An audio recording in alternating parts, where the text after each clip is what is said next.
ਭਾਰਤੀ ਮੁੱਖ ਧਾਰਾ ਨੂੰ ਮੱਥਾ ਟੇਕਣ ਤੋਂ ਬਾਅਦ ਸ਼੍ਰੋਮਣੀ ਅਕਾਲੀ ਦਲ ਜਾਂ ਕੋਈ ਵੀ ਸਿੱਖ ਕਿਵੇਂ ਸੋਚ ਸਕਦਾ ਵੀ ਉਹ ਪੰਥ ਦਾ ਵੀ ਪਿਆਰਾ ਬਣਿਆ ਰਹੇ। ਸ਼੍ਰੋਮਣੀ ਅਕਾਲੀ ਦਲ ਨੇ ਜਾਂ ਬਾਦਲ ਦਲ ਨੇ ਕੱਲਾ ਆਪਣੇ ਆਪ ਨੂੰ ਭਾਰਤੀ ਮੁੱਖ ਧਾਰਾ ਦੇ ਜਹਾਜ਼ ਤੇ ਚੜਾ ਕੇ ਜਿਹੜਾ ਕੁਝ ਕੀਤਾ ਉਹ ਨਹੀਂ, ਉਹਨੇ ਨਾਲ ਦੀ ਨਾਲ ਸਾਡੀਆਂ ਸਾਰੀਆਂ ਸੰਸਥਾਵਾਂ ਦਾ ਵੀ ਨਾਸ਼ ਮਾਰ ਦਿੱਤਾ। ਆਪਾਂ ਸਾਰੇ ਕਹਿੰਦੇ ਆਂਗੇ ਜੀ ਬਾਦਲ ਪਰਿਵਾਰ ਨੇ ਅਕਾਲੀ ਦਲ ਦਾ ਘਾਣ ਕਰਤਾ, ਸ਼੍ਰੋਮਣੀ ਕਮੇਟੀ ਦਾ ਘਾਣ ਕਿਹਨੇ ਕੀਤਾ? ਅਕਾਲ ਤਖਤ ਸਾਹਿਬ ਦੀ ਸੰਸਥਾ ਜਿਹੜੀ ਹੈ ਉਹਦਾ ਜੋ ਦੁਰਗਤੀ ਆ, ਜੋ ਜਿਸ ਤਰੀਕੇ ਦਾ ਹਿਸਾਬ ਕਿਤਾਬ ਆ, 6 ਜੂਨ ਵਾਲੇ ਦਿਨ ਜਿੰਨੀ ਮਰਜ਼ੀ ਉਹ ਪੰਥਕ ਜਾਂ ਉੱਚੀ ਸੁੱਚੀ ਗੱਲ ਕਰਨ, ਜਿੰਨੀ ਵਧੀਆ ਜਿਹੜੀ ਹੈਗੀ ਆ ਆਪਦੇ ਵੱਲੋਂ ਬਣਾ ਕੇ ਪੇਸ਼ ਕਰ ਲੈਣ, ਲੋਕਾਂ ਨੂੰ ਲੱਗਦਾ ਹੈਗਾ ਕਿ ਛੱਡੋ ਜੀ ਕਾਹਨੂੰ ਤੁਸੀਂ ਐਵੇਂ ਆਪਦਾ ਸਾਡਾ ਤੇ ਪੰਥ ਦਾ ਟਾਈਮ ਖਰਾਬ ਕਰਦੇ ਹੋ, ਹੈ ਨਹੀਂ ਇਹਨਾਂ ਤੇੜਾ ਜੱਤੀ। ਸਾਡੀਆਂ ਖਾਲਿਸਤਾਨੀ ਸ਼ਖਸੀਅਤਾਂ ਜਾਂ ਖਾਲਿਸਤਾਨੀ ਜਥੇਬੰਦੀਆਂ ਜਾਂ ਸਾਡੀ ਜਿਹੜੀ ਪੰਥਕ ਲੀਡਰਸ਼ਿਪ ਆ ਉਹ ਵੀ ਇਸ ਵੇਲੇ ਸਾਡੀ ਸਿੱਖ ਨੌਜਵਾਨੀ ਨੂੰ, ਇਸ ਵੇਲੇ ਦੀ ਸਿੱਖ ਨੌਜਵਾਨੀ ਨੂੰ ਟੁੰਬਦੀ ਨਹੀਂ।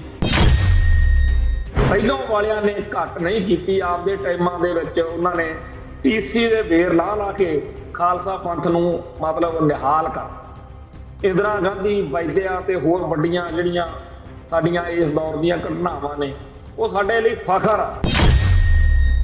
ਉਸ ਇਕੱਠ ਵਿੱਚ ਬੈਠਿਆਂ ਦਾ ਬਹੁਤਿਆਂ ਦਾ ਮਨ ਜਾਣੀ ਕਿ ਸੀਗਾ ਕਿ ਜਿਹੜਾ ਨਵਾਂ ਕੋਈ ਨੌਜਵਾਨ ਉੱਭਰੇ ਜਾਂ ਨਵੀਂ ਜਿਹੜੀ ਜਥੇਬੰਦੀ ਬਣੇ ਵੀ ਪਹਿਲੋਂ ਵਾਲਿਆਂ ਤੋਂ ਜਾਂ ਪਹਿਲੋਂ ਵਾਲੀਆਂ ਸ਼ਖਸੀਅਤਾਂ ਤੋਂ ਵੀ ਉਹ ਸਾਡੀ ਹੁਣ ਤਸੱਲੀ ਨਹੀਂ। ਹੁਣ ਇਸ ਗੱਲ ਨੂੰ ਮੰਨ ਕੇ ਕੋਈ ਗੱਲ ਜੇ ਕਰਾਂਗੇ ਤਾਂ ਫਿਰ ਫੈਸਲੇ ਸਹੀ ਹੋਣਗੇ। ਅੱਜ ਦੇ ਨੌਜਵਾਨ ਦੀਆਂ ਸਮੱਸਿਆਵਾਂ, ਲੋੜਾਂ, ਉਹਦੀਆਂ ਮਾਨਸਿਕ ਉਲਝਣਾਂ ਜਾਂ ਜਿਹੜੀਆਂ ਅੱਜ ਦੇ ਦੌਰ ਦੀਆਂ ਗੱਲਾਂ ਬਾਤਾਂ ਨੇ ਉਹਦੇ ਵਿੱਚ ਉਹਨੂੰ ਨਵੇਂ ਨਾਇਕ ਦੀ ਲੋੜ ਆ। ਤੇ ਉਹ ਨਾਇਕ ਜਿਹੜਾ ਹੈ ਇਹ ਨਹੀਂ ਕਿ ਪਹਿਲੋਂ ਵਾਲਿਆਂ ਨੂੰ ਉਹ ਤਿਰਸਕਾਰ ਕਰਨਾ ਚਾਹੁੰਦੇ ਆ। ਇਹ ਅਫਸਰ ਰਿਹਾ ਸਾਰੀ ਉਮਰ GVS ਸਿੱਧੂ ਤੇ ਇਸ ਸ਼ਖਸ ਨੇ ਸਿੱਖਾਂ ਨੂੰ ਪੂਰੀ ਤਰ੍ਹਾਂ ਗੁੰਮਰਾਹ ਕਰਨ ਲਈ ਔਰ ਸਿੱਖ ਸੰਘਰਸ਼ ਦੇ ਸਾਰੇ ਆਗੂਆਂ ਦੀ ਕਿਰਦਾਰਕੁਸ਼ੀ ਕਰਨ ਲਈ ਆਪਦੀ ਕਲਮ ਚਲਾਈ ਆ। ਜਿਨ੍ਹਾਂ ਦਾ ਦਾਅਵਾ ਇਹ ਆ ਕਿ ਅਸੀਂ ਸਿੱਖ ਸੀ, ਅਸੀਂ ਨੌਕਰੀ ਦੌਰਾਨ 1984 ਤੋਂ ਬਾਅਦ ਵਿੱਚ ਅਸੀਂ ਬਹੁਤ ਕੁਝ ਝੱਲਿਆ ਕਿਉਂਕਿ ਅਸੀਂ ਸਿੱਖ ਸੀ, ਪਰ ਅਸੀਂ ਹੁਣ ਰਿਟਾਇਰ ਹੋ ਗਏ ਆ ਤੇ ਹੁਣ ਸਾਨੂੰ ਉਹੋ ਜਿਹਾ ਮਾਣ ਸਤਿਕਾਰ ਮਿਲੇ ਜਿਹੋ ਜਿਹਾ ਬਾਕੀ ਸਿੱਖਾਂ ਨੂੰ ਜਿਨ੍ਹਾਂ ਨੇ ਉਹਨਾਂ ਦਿਨਾਂ 'ਚ ਸਟੇਟ ਦੇ ਸਾਹਮਣੇ ਅੜ ਕੇ, ਖੜ ਕੇ, ਲੜ ਕੇ, ਡਟ ਕੇ, ਮਰ ਕੇ ਜਿਹੜਾ ਖੱਟਿਆ ਸਤਿਕਾਰ। ਇੱਕ ਪਾਸੇ ਉਹ ਸਿੱਖ ਨੇ ਜਿਹੜੇ ਉਹਨਾਂ ਦਿਨਾਂ 'ਚ ਸਟੇਟ ਨੇ ਉਜਾੜ ਦਿੱਤੇ, ਉਹ ਸਿੱਖ ਜਿਨ੍ਹਾਂ ਦੇ ਘਰਾਂ ਦੇ ਘਰ ਮਾਰ ਦਿੱਤੇ, ਕਤਲ ਕਰ ਦਿੱਤੇ 5-5, 6-6 ਜੀ, ਉਹ ਸਿੱਖ ਜਿਨ੍ਹਾਂ ਦੇ ਘਰਾਂ ਦੇ ਵਿੱਚੋਂ ਪਤਾ ਨਹੀਂ ਕਦੋਂ ਹੁਣ ਕਿਤੇ ਬਰਾਤ ਚੜ੍ਹਨੀ। ਤੇ ਇੱਕ ਪਾਸੇ ਇਹ ਲੋਕ ਜਿਨ੍ਹਾਂ ਨੇ ਉਦੋਂ ਕਾਰਾਂ, ਕੋਠੀਆਂ, ਵਧੀਆ ਆਪਦੀ ਨੌਕਰੀ ਠੀਕ ਆ, ਉਹਨੂੰ ਪੁੰਜੇ ਲਾ ਕੇ ਰੱਖਿਆ ਹੋਣਾ, ਪਰ ਤੁਸੀਂ ਉਸ ਸਿਸਟਮ ਦਾ ਹਿੱਸਾ ਬਣੇ ਰਹੇ ਤੇ ਨਜ਼ਾਰੇ ਲੈ ਪੂਰੇ। ਤੇ ਹੁਣ ਜਦੋਂ ਰਿਟਾਇਰ ਹੋ ਗਏ, ਪੈਨਸ਼ਨਾਂ ਲੈ ਲਈਆਂ ਤੇ ਹੁਣ ਆਪਾਂ ਪੰਥਕ ਬਣ ਜਾਓ। TV 84 ਉੱਤੇ ਪ੍ਰੋਗਰਾਮ ਖਬਰ ਦੀ ਖਬਰ ਦੇਖ ਰਹੇ ਸਾਰੇ ਦਰਸ਼ਕਾਂ ਨੂੰ ਮੈਂ ਸਰਬਜੀਤ ਸਿੰਘ ਘੁਮਾਣ ਫਤਿਹ ਅਰਜ਼ ਕਰਦਾ ਜੀ। ਵਾਹਿਗੁਰੂ ਜੀ ਕਾ ਖਾਲਸਾ, ਵਾਹਿਗੁਰੂ ਜੀ ਕੀ ਫਤਿਹ।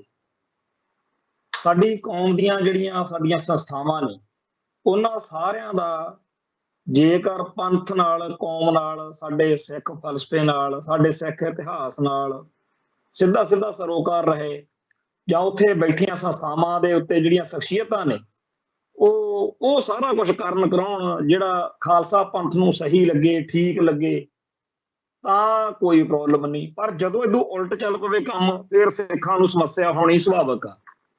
ਬਹੁਤ ਸਾਰੇ ਸਾਡੇ ਆਲੇ ਦੁਆਲੇ ਇਹੋ ਜਿਹੇ ਭੈਣ ਭਰਾ ਨੇ, ਜਦੋਂ ਅਸੀਂ ਕਹਿੰਦੇ ਆ ਕਿ ਸ਼੍ਰੋਮਣੀ ਅਕਾਲੀ ਦਲ ਜਾਂ ਬਾਦਲ ਦਲ ਉਹ ਨਹੀਂ ਕਰਦਾ ਜਿਹੜਾ ਕੁਛ ਕਰਨਾ ਚਾਹੀਦਾ, ਤਾਂ ਉਹ ਕਹਿੰਦੇ ਆ ਜੀ ਉਹ ਐ ਠੀਕ ਨੇ, ਉਹ ਠੀਕ ਨੇ, ਉਹ ਆਪਦੇ ਤਰੀਕੇ ਨਾਲ ਉਹਨੂੰ ਠੀਕ ਦਰਸਾਉਣ ਦੀ ਕੋਸ਼ਿਸ਼ ਕਰਦੇ ਆ। ਤੇ ਸਾਡਾ ਜਵਾਬ ਜਾਂ ਸਾਡਾ ਹਿਸਾਬ ਕਿਤਾਬ ਇਹ ਹੁੰਦਾ ਵੀ ਭਾਰਤੀ ਮੁੱਖ ਧਾਰਾ ਨੂੰ ਮੱਥਾ ਟੇਕਣ ਤੋਂ ਬਾਅਦ ਸਿੱਧੀ ਜੀ ਗੱਲ ਆ, ਜਿਹਦਾ ਦਿੱਲੀ ਵੱਲ ਨੂੰ ਮੂੰਹ ਹੋ ਜਾਂਦਾ ਨਾ ਉਹਦੀ ਅੰਮ੍ਰਿਤਸਰ ਵੱਲ ਪਿੱਠ ਹੋ ਜਾਂਦੀ ਆ। ਫਿਰ ਅੰਮ੍ਰਿਤਸਰ ਨਾਲ ਜਾਂ ਖਾਲਸਾ ਪੰਥ ਨਾਲ ਉਹ ਨਿਭ ਨਹੀਂ ਸਕਦਾ।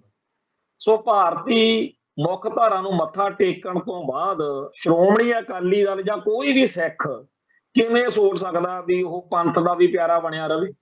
ਸੋ ਪੰਥ ਤੋਂ ਤਾਂ ਫਿਰ ਜਦੋਂ ਵੀ ਦਿੱਲੀ ਦੇ ਹੁਕਮ ਜਾਂ ਨਾਗਪੁਰ ਦੇ ਹੁਕਮ ਮੰਨੋਗੇ ਫਿਰ ਇਹੀ ਕੁਛ ਮਿਲੂ ਜਿਹੜਾ ਕੁਛ ਇਸ ਵੇਲੇ ਮਿਲ ਰਿਹਾ।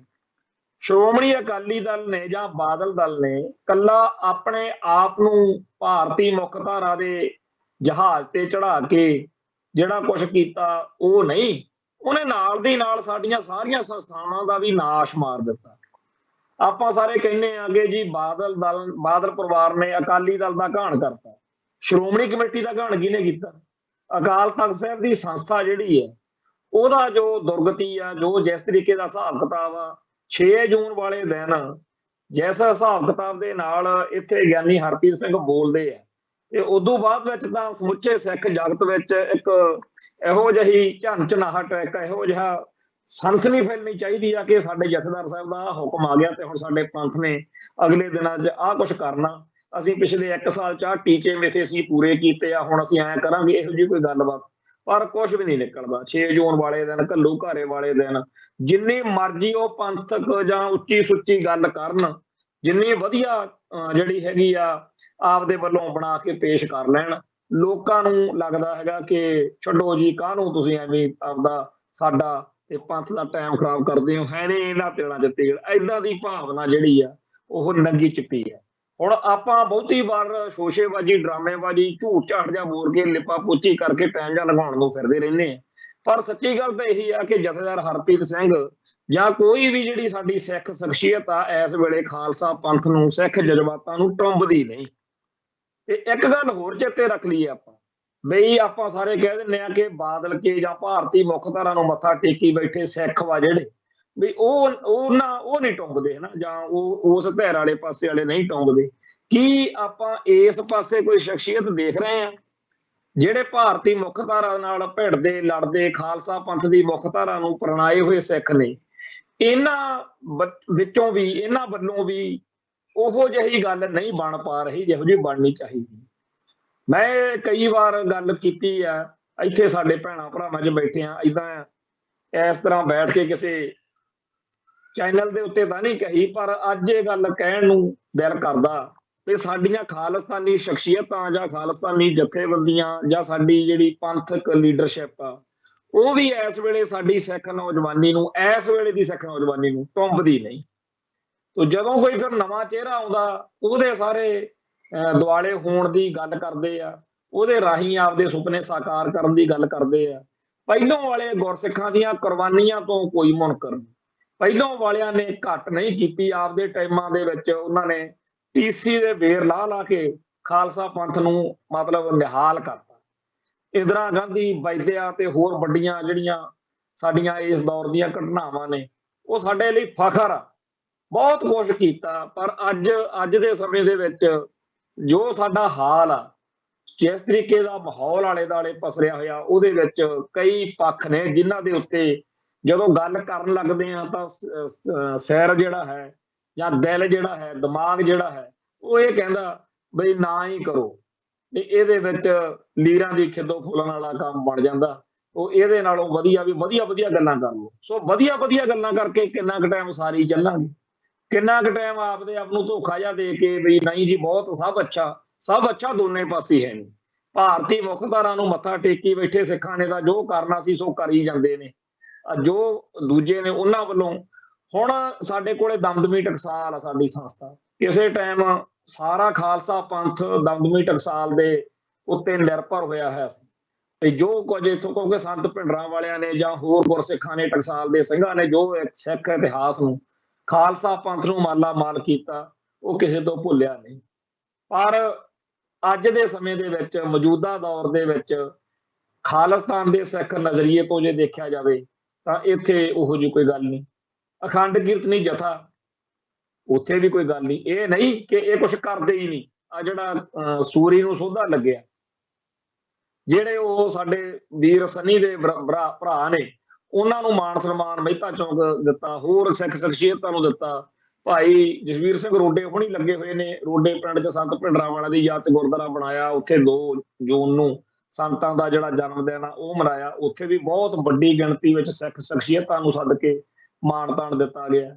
ਇੱਥੇ ਜਿਹੜੀਆਂ ਆਪਣੇ ਅਖੰਡ ਕੀਰਤਨੀ ਜਥੇ ਵਾਲੇ ਸਿੰਘ ਨੇ, ਉਹਨਾਂ ਨੇ ਭਾਈ ਮਹਿੰਗਾ ਸਿੰਘ ਬੱਬਰ ਦੀ ਯਾਦ ਵਿੱਚ ਦਿਨ ਮਨਾਇਆ, ਸਾਰੇ ਇਕੱਠੇ ਹੋ ਕੇ ਇੱਥੇ ਉਹ ਕਰਦੇ। ਹੋਰ ਵੀ ਕਈ ਥਾਂ ਤੇ ਭਾਈ ਬਖਸ਼ੀਸ਼ ਸਿੰਘ ਜਿਹੜੇ ਇਸ ਵੇਲੇ ਅਖੰਡ ਕੀਰਤਨੀ ਜਥੇ ਦੇ ਮੁਖੀ ਆ, ਉਹ ਸਰਗਰਮ ਰਹਿੰਦੇ ਆ। ਪਰ ਗੱਲ ਬਣਦੀ ਨਹੀਂ ਜਿਹੋ ਜਿਹੀ ਬਣਨੀ ਚਾਹੀਦੀ। ਇਵੇਂ ਹੀ ਜਿਹੜੀਆਂ ਸਾਡੀਆਂ ਹੋਰ ਖਾਲਿਸਤਾਨੀ ਜਥੇਬੰਦੀਆਂ ਸੰਸਥਾਵਾਂ ਨੇ ਉਹਨਾਂ ਦਾ, ਤੋਂ ਸਾਨੂੰ ਇੱਕ ਆਤਮ ਚਿੰਤਨ ਕਰਨ ਦੀ ਲੋੜ ਹੈ ਕਿ ਆਖਰ ਕਿਉਂ ਇਹੋ ਜਿਹੀ ਗੱਲ ਜਿਹੜੀ ਆ ਬਣ ਗਈ ਕਿ ਸਿੱਖ ਨੌਜਵਾਨ ਜਿਹੜਾ ਅੱਜ ਦਾ ਹੈ ਉਹ ਪਹਿਲੋਂ ਵਾਲੀਆਂ ਖਾਲਿਸਤਾਨੀ ਧਿਰਾਂ ਜਾਂ ਜਥੇਬੰਦੀਆਂ ਤੋਂ ਉਸ ਤਰੀਕੇ ਨਾਲ ਸੰਤੁਸ਼ਟ ਨਹੀਂ ਜਿਵੇਂ ਪਹਿਲਾਂ ਹੋ ਜਾਂਦਾ ਸੀ। ਸਾਨੂੰ ਜਦੋਂ ਅਸੀਂ ਜਵਾਨ ਹੋ ਰਹੇ ਸੀ 1984-85 ਦੇ ਉਮਰ ਵਿੱਚ, ਸਾਡੀ ਉਮਰ 13-14 ਸਾਲ ਸੀ। ਸਾਤੋਂ ਜਿਹੜੇ 5 ਸਾਲ ਵੱਡੇ ਜਾਂ 5 ਸਾਲ ਛੋਟੇ, ਜਿਨ੍ਹਾਂ ਦੀ ਉਮਰ ਸਮਝ ਲਓ ਵੀ 50-60 ਦੇ ਲਾਗੇ ਚਾਗੇ ਆ, ਉਹ ਸਾਰਿਆਂ ਲਈ ਦੰਦਵੇਂ ਟਕਸਾਲ ਤੇ ਅਖੰਡ ਕੀਰਤਨੀ ਜਥਾ ਤੇ ਉਸ ਤੋਂ ਬਾਅਦ ਵਿੱਚ ਆਲ ਇੰਡੀਆ ਸਿੱਖ ਸਟੂਡੈਂਟਸ ਫੈਡਰੇਸ਼ਨ, ਜਿਹਨੂੰ ਬਾਅਦ ਵਿੱਚ ਸਿੱਖ ਸਟੂਡੈਂਟਸ ਫੈਡਰੇਸ਼ਨ ਦੇ ਰੂਪ ਵਿੱਚ ਜਾਣਿਆ ਗਿਆ, ਤੇ ਉਸ ਟਾਈਮ ਬੇਗਿਣਤ ਅਣਗਿਣਤ ਜਾਣੀ ਕਿ ਖਾਲਿਸਤਾਨੀ ਖਾੜਕੂ ਜਥੇਬੰਦੀਆਂ ਸੀ। ਬਹੁਤ ਕੁਛ ਸੀ ਉਦੋਂ। ਜਿਹੜੇ ਨਾਇਕ ਸੀ ਆਲੇ ਦੁਆਲੇ, ਉਹ ਕੁੜਤੇ ਪਜਾਮੇ, ਉੱਪਰ ਦੀ ਗਾਤਰੇ, ਖਾਲਿਸਤਾਨੀ ਪੱਗਾਂ, ਲੋਈਆਂ, ਉਹ ਸਾਰਾ ਕੁਝ ਜਿਹੜਾ ਸੀ ਉਹ ਹਰੇਕ ਸਿੱਖ ਨੌਜਵਾਨ ਨੂੰ ਪ੍ਰੇਰਿਤ ਕਰਦਾ ਸੀ ਤੇ ਹਰੇਕ ਬੰਦੇ ਦਾ ਦਿਲ ਕਰਦਾ ਸੀਗਾ ਵੀ ਮੈਂ ਇਹੋ ਜਿਹਾ ਬਣਾ, ਮੈਂ ਇਹੋ ਜਿਹਾ ਹੋਵਾਂ। ਤੇ ਜਦੋਂ ਉਹ ਨਾਇਕ ਉਸ ਤਰ੍ਹਾਂ ਦੇ ਲੋਕਾਂ 'ਚ ਸਤਿਕਾਰੇ ਜਾ ਰਹੇ ਹੋਣ ਤੇ ਨੌਜਵਾਨੀ ਉਹੋ ਜਿਹਾ ਬਣਨ ਦੀ ਜਿਹੜੀ ਆ ਉਹ ਚੇਸ਼ਟਾ ਕਰਦੀ ਹੋਵੇ, ਉਹੋ ਜਿਹਾ ਉਹਦਾ ਦਿਲ ਕਰਦਾ ਹੋਵੇ, ਤੇ ਫਿਰ ਉਹ ਜਥੇਬੰਦੀਆਂ ਉਹਨਾਂ ਦੇ ਇਤਿਹਾਸ, ਉਹਨਾਂ ਦੇ ਨਾਲ ਖੜਨ ਨੂੰ, ਉਹਨਾਂ ਦੇ ਵਿੱਚ ਵੜਨ ਨੂੰ, ਉਹੋ ਜਿਹਾ ਹੋਣ ਨੂੰ ਦਿਲ ਕਰੇ। ਕਮਾਲ ਦੀ ਉਹ ਇੱਕ ਜਿਹੜੀ ਸੀ ਆਲੇ ਦੁਆਲੇ ਹਵਾ ਸੀ, ਆਲੇ ਦੁਆਲੇ ਦਾ ਮਾਹੌਲ ਸੀ। ਲੋਕ ਕਹਿੰਦੇ ਸੀ ਹਵਾ ਹੀ ਇਹੋ ਜਿਹੀ ਚੱਲੀ ਹੋਈ ਹੈ, ਕੌਣ ਰੋਕ ਸਕਦਾ। ਧੀਆਂ ਪੁੱਤ ਸਾਰੇ ਪੰਥ ਦੇ ਸੇਵਾ ਦੇ ਵਿੱਚ ਸਰਗਰਮ ਸੀ। ਸੋ ਉਸ ਮਾਹੌਲ ਦੇ ਵਿੱਚ ਜਿਹੜਾ ਅੱਜ ਦਾ ਦੌਰ ਦੇਖਦੇ ਹਾਂ, ਜੇ ਕੋਈ ਮਤਲਬ ਫੈਡਰੇਸ਼ਨ ਨਾਂ ਸੁਣ ਕੇ ਵੀ ਆਲ ਇੰਡੀਆ ਸਿੱਖ ਸਟੂਡੈਂਟਸ ਫੈਡਰੇਸ਼ਨ, ਜਿਹਨੇ ਭਾਈ ਅਮਰੀਕ ਸਿੰਘ, ਭਾਈ ਗੁਰਜੀਤ ਸਿੰਘ ਤੇ ਹੋਰ ਅਨੇਕਾਂ ਜੁਝਾਰੂ ਕੌਮ ਨੂੰ, ਧਰਮ ਨੂੰ ਸੱਚੇ ਪਾਤਸ਼ਾਹ ਦੀ ਬਖਸ਼ਿਸ਼ ਨਾਲ ਇੱਥੇ ਝੋਲੀਆਂ ਭਰੀਆਂ ਨੇ ਕਿ ਚਲੋ ਅੱਜ ਆਪਾਂ ਫੈਡਰੇਸ਼ਨ 'ਚ ਸ਼ਾਮਲ ਹੁੰਦੇ ਹਾਂ। ਤੇ ਜਿਹੜੀਆਂ ਫੈਡਰੇਸ਼ਨਾਂ ਇਸ ਵੇਲੇ ਸਰਗਰਮ ਨੇ, ਆਲ ਇੰਡੀਆ ਸਿੱਖ ਸਟੂਡੈਂਟਸ ਫੈਡਰੇਸ਼ਨ ਉਹ ਕਹਿ ਕੇ ਜਾਂ ਫੈਡਰੇਸ਼ਨ ਕਹਿ ਕੇ, ਉਹਨਾਂ ਵਿੱਚੋਂ ਤੁਹਾਨੂੰ ਜਾਂ ਸਾਨੂੰ ਪਤਾ ਹੀ ਆ ਵੀ ਕੀ ਆ ਉੱਥੇ। ਉਹ ਬੰਦਾ ਨਿਰਾਸ਼ ਹੋ ਕੇ ਮੁੜ ਜੂ ਵੀ ਅਸੀਂ ਤਾਂ ਜਿਹੜਾ ਪੜ੍ਹ ਕੇ ਆਏ ਆ ਭਾਈ ਅਮਰੀਕ ਸਿੰਘ ਵਾਲਾ ਇਤਿਹਾਸ ਜਾਂ ਖਾੜਕੂ ਲਹਿਰ ਵਾਲਾ ਫੈਡਰੇਸ਼ਨ ਦਾ ਇਤਿਹਾਸ, ਉਹੋ ਜਿਹੀ ਤਾਂ ਕੋਈ ਗੱਲ ਹੀ ਨਹੀਂ ਇੱਥੇ। ਇਹ ਤਾਂ ਭਾਰਤ ਮਾਤਾ ਕੀ ਜੈ ਹੋਇਆ ਪਿਆ ਇੱਥੇ। ਇਵੇਂ ਹੀ ਹੋਰ ਕੋਈ ਬੰਦੇ ਦਾ ਜੀ ਕਰੇ ਕਿਸੇ ਦਾ ਵੀ ਆਪਾਂ ਯਾਰ ਟਕਸਾਲ 'ਚ ਜਾਣਾ ਜਾਂ ਆਪਾਂ ਅਖੰਡ ਕੀਰਤਨੀ ਜਥੇ 'ਚ ਜਾਣਾ, ਇਵੇਂ ਹੋਰ ਜਿਹੜੀਆਂ ਇੱਥੇ ਸੰਸਥਾਵਾਂ ਨੇ, ਜਿਹਦਾ ਮਰਜ਼ੀ ਨਾਂ ਲੈ ਲਓ, ਗੱਲ ਬਣ ਨਹੀਂ ਰਹੀ। ਤੇ ਇਸ ਤਰੀਕੇ ਨਾਲ ਜਦੋਂ ਫਿਰ ਗੱਲ ਲੋਕਾਂ ਦੇ ਦਿਲ ਦਿਮਾਗ ਵਿੱਚ ਪਿਆਰ ਨਾ ਪਵੇ ਕੌਮ ਪ੍ਰਤੀ, ਉਹਨਾਂ ਦੀਆਂ ਸੇਵਾਵਾਂ ਦੇ ਬਾਵਜੂਦ ਜਥੇਬੰਦੀਆਂ ਜਾਂ ਸ਼ਖਸੀਅਤਾਂ, ਤੇ ਇਸ ਮਾਹੌਲ ਦੇ ਵਿੱਚ ਦੋ ਚੀਜ਼ਾਂ ਸਾਫ਼ ਜਿਹੀਆਂ ਦਿਖ ਰਹੀਆਂ ਨੇ। ਉਹ ਜਿਹੜੀਆਂ ਆਗੂ ਜਾਂ ਧਿਰਾਂ ਨੇ ਜਾਂ ਜਥੇਬੰਦੀਆਂ ਜਾਂ ਸ਼ਖਸੀਅਤਾਂ ਨੇ, ਉਹ ਕਹਿੰਦੇ ਅਸੀਂ ਆਪਦੇ ਵੇਲੇ 'ਚ ਆਹ ਕੀਤਾ, ਉਂਝ ਕੀਤਾ, ਤੇ ਉਹ ਇਸ ਗੱਲ ਕਰਕੇ ਉਹ ਸਤਿਕਾਰ ਭਾਲਦੇ ਆ।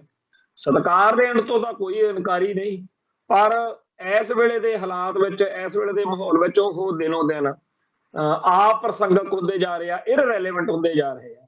ਬੜੀ ਭਾਰੀ ਲੋੜ ਆ ਉਹਨਾਂ ਨੂੰ ਆਤਮ ਚਿੰਤਨ ਕਰਨ ਦੀ ਕਿ ਕਿਵੇਂ ਮੌਜੂਦਾ ਦੌਰ ਵਿੱਚ ਵੀ ਉਹ ਕਿਸੇ ਗਿਣਤੀ ਵਿੱਚ ਰਹਿਣ। ਨਹੀਂ ਤਾਂ ਜਿਹੋ ਜਿਹਾ ਮਾਹੌਲ, ਗਲੋਬਲਾਈਜੇਸ਼ਨ, ਮੀਡੀਆ, YouTube, ਅੱਗੇ ਜਦੋਂ ਕੋਈ ਘਟਨਾ ਵਾਪਰਦੀ ਸੀ ਤਾਂ ਉਸ ਯੋਧੇ ਦਾ ਉਹ ਐਕਟ ਜਿਹੜਾ ਸੀ ਉਹਨੂੰ ਘੱਟੋ ਘੱਟ 10-15 ਮਹੀਨਿਆਂ ਲਈ ਜਾਂ ਸਾਲਾਂ ਲਈ ਬਹੁਤ ਜ਼ਿਆਦਾ ਉੱਚਾ ਕਰ ਦਿੰਦਾ ਸੀ ਵੀ ਉਹਦੀ ਚਰਚਾ ਹੁੰਦੀ ਸੀ। ਪਰ ਅੱਜ ਜਿਹੜਾ YouTube ਚੈਨਲਾਂ ਦਾ ਜਾਂ ਅੱਜ ਦੇ ਸੋਸ਼ਲ ਮੀਡੀਆ ਦਾ ਜ਼ਮਾਨਾ, ਇੱਕ ਖਬਰ ਜਿਹੜੀ ਆ ਜਾਂ ਇੱਕ ਘਟਨਾ ਦੇ ਵਿੱਚ ਕਿਸੇ ਬੰਦੇ ਦਾ ਉੱਭਰ ਜਾਣਾ, ਉਹ ਸ਼ਾਮ ਤੱਕ ਹੋਰ ਕੋਈ ਨਵੀਂ ਗੱਲ ਵੱਡੀ ਵਾਪਰ ਸਕਦੀ ਆ ਤੇ ਉਹ ਸ਼ਖਸੀਅਤ ਜਾਂ ਉਹ ਘਟਨਾ ਉਹ ਜਿਹਾ ਕੁਛ ਰੱਖਦੀ ਨਹੀਂ। ਸੋ ਜਿਹੋ ਜਿਹੀ ਹਵਾ ਬਣੀ ਹੈ, ਜਿਸ ਤਰੀਕੇ ਨਾਲ ਤੇਜ਼ੀ ਹੋ ਰਹੀ ਆ, ਜਿਸ ਤਰੀਕੇ ਨਾਲ ਮਨੁੱਖੀ ਮਨ ਜਿਹੜਾ ਹੈ ਉਹਦੇ ਵਿੱਚ ਜਿਹੜੀਆਂ ਬਦਲਾਅ ਆ ਰਹੇ ਨੇ, ਇਹ ਸਾਰੇ ਕਾਸੇ ਨੂੰ ਦੇਖ ਕੇ ਅੱਜ ਦੇ ਦੌਰ ਵਿੱਚ ਖਾਲਿਸਤਾਨੀ ਪੰਥਕ ਸ਼ਖਸੀਅਤਾਂ, ਜਥੇਬੰਦੀਆਂ ਨੂੰ ਬਹੁਤ ਹੀ ਜ਼ਿਆਦਾ ਗੰਭੀਰਤਾ ਨਾਲ ਸੋਚਣ ਵਿਚਾਰਨ ਦੀ ਲੋੜ ਆ। ਕਿਉਂਕਿ ਅੱਜ ਜਿਹੜੇ ਨਵੇਂ ਨੌਜਵਾਨ ਨੇ ਉਹਨਾਂ ਕੋਲੋਂ ਪਹਿਲੋਂ ਵਾਲੇ ਵੇਲਿਆਂ ਵਰਗੀ ਇੱਜ਼ਤ ਜਾਂ ਸਤਿਕਾਰ ਜਿਹੜਾ ਜੇ ਲੈਣਾ ਤਾਂ ਬਹੁਤ ਹੀ ਗੰਭੀਰਤਾ ਨਾਲ ਬੋਲਣਾ ਪਊਗਾ। ਬੋਲਣ ਤੋਂ ਪਹਿਲਾਂ ਤੋਲਣਾ ਪਊਗਾ। ਪਿਛਲੇ ਦਿਨਾਂ ਦੇ ਵਿੱਚ ਭਾਈ ਰਣਜੀਤ ਸਿੰਘ ਕੁੱਕੀ ਗੱਲ ਕਰਕੇ ਪੰਥ ਦੇ ਵਿੱਚ ਕਿੰਨਾ ਜਿਹੜਾ ਸੀਗਾ ਵਿਰੋਧ ਹੋਇਆ, ਤੇ ਉਹ ਬਿਲਕੁਲ ਪੱਕੀ ਗੱਲ ਆ ਕਿ ਉਹਨਾਂ ਨੇ ਕੌਮ ਲਈ ਬੜਾ ਕੁਛ ਕੀਤਾ, ਉਹਨਾਂ ਨੇ ਆਪਦੇ ਆਪ ਨੂੰ ਇਸ ਭੱਠੀ ਦੇ ਵਿੱਚ ਬਾਲਿਆ। ਪਰ ਜਦੋਂ ਉਹ ਬੋਲੇ ਇਸ ਸਮੇਂ ਵਿੱਚ ਤਾਂ ਸਿੱਖ ਸੰਗਤ ਨੂੰ, ਕੌਮ ਨੂੰ ਚੰਗਾ ਨਹੀਂ ਲੱਗਿਆ। ਇਵੇਂ ਹੀ ਜਦੋਂ ਜਿਹੜੀਆਂ ਸ਼ਖਸੀਅਤਾਂ ਨੇ ਰਲ ਕੇ ਭਾਈ ਦਲਜੀਤ ਸਿੰਘ ਬਿੱਟੂ ਹੋਣੀ, ਭਾਈ ਨਰੈਣ ਸਿੰਘ ਚੌੜੇ ਹੋਣੀ, ਇਹਨਾਂ ਨੇ ਪਿੱਛੇ ਜਿਹੇ ਇੱਕ ਪ੍ਰੈਸ ਕਾਨਫਰੰਸ ਕੀਤੀ, ਉਹਦੇ ਤੇ ਵੀ ਸਿੱਖ ਸੰਗਤਾਂ ਦੇ ਇਤਰਾਜ਼ ਆਇਆ ਕਿ ਨਹੀਂ।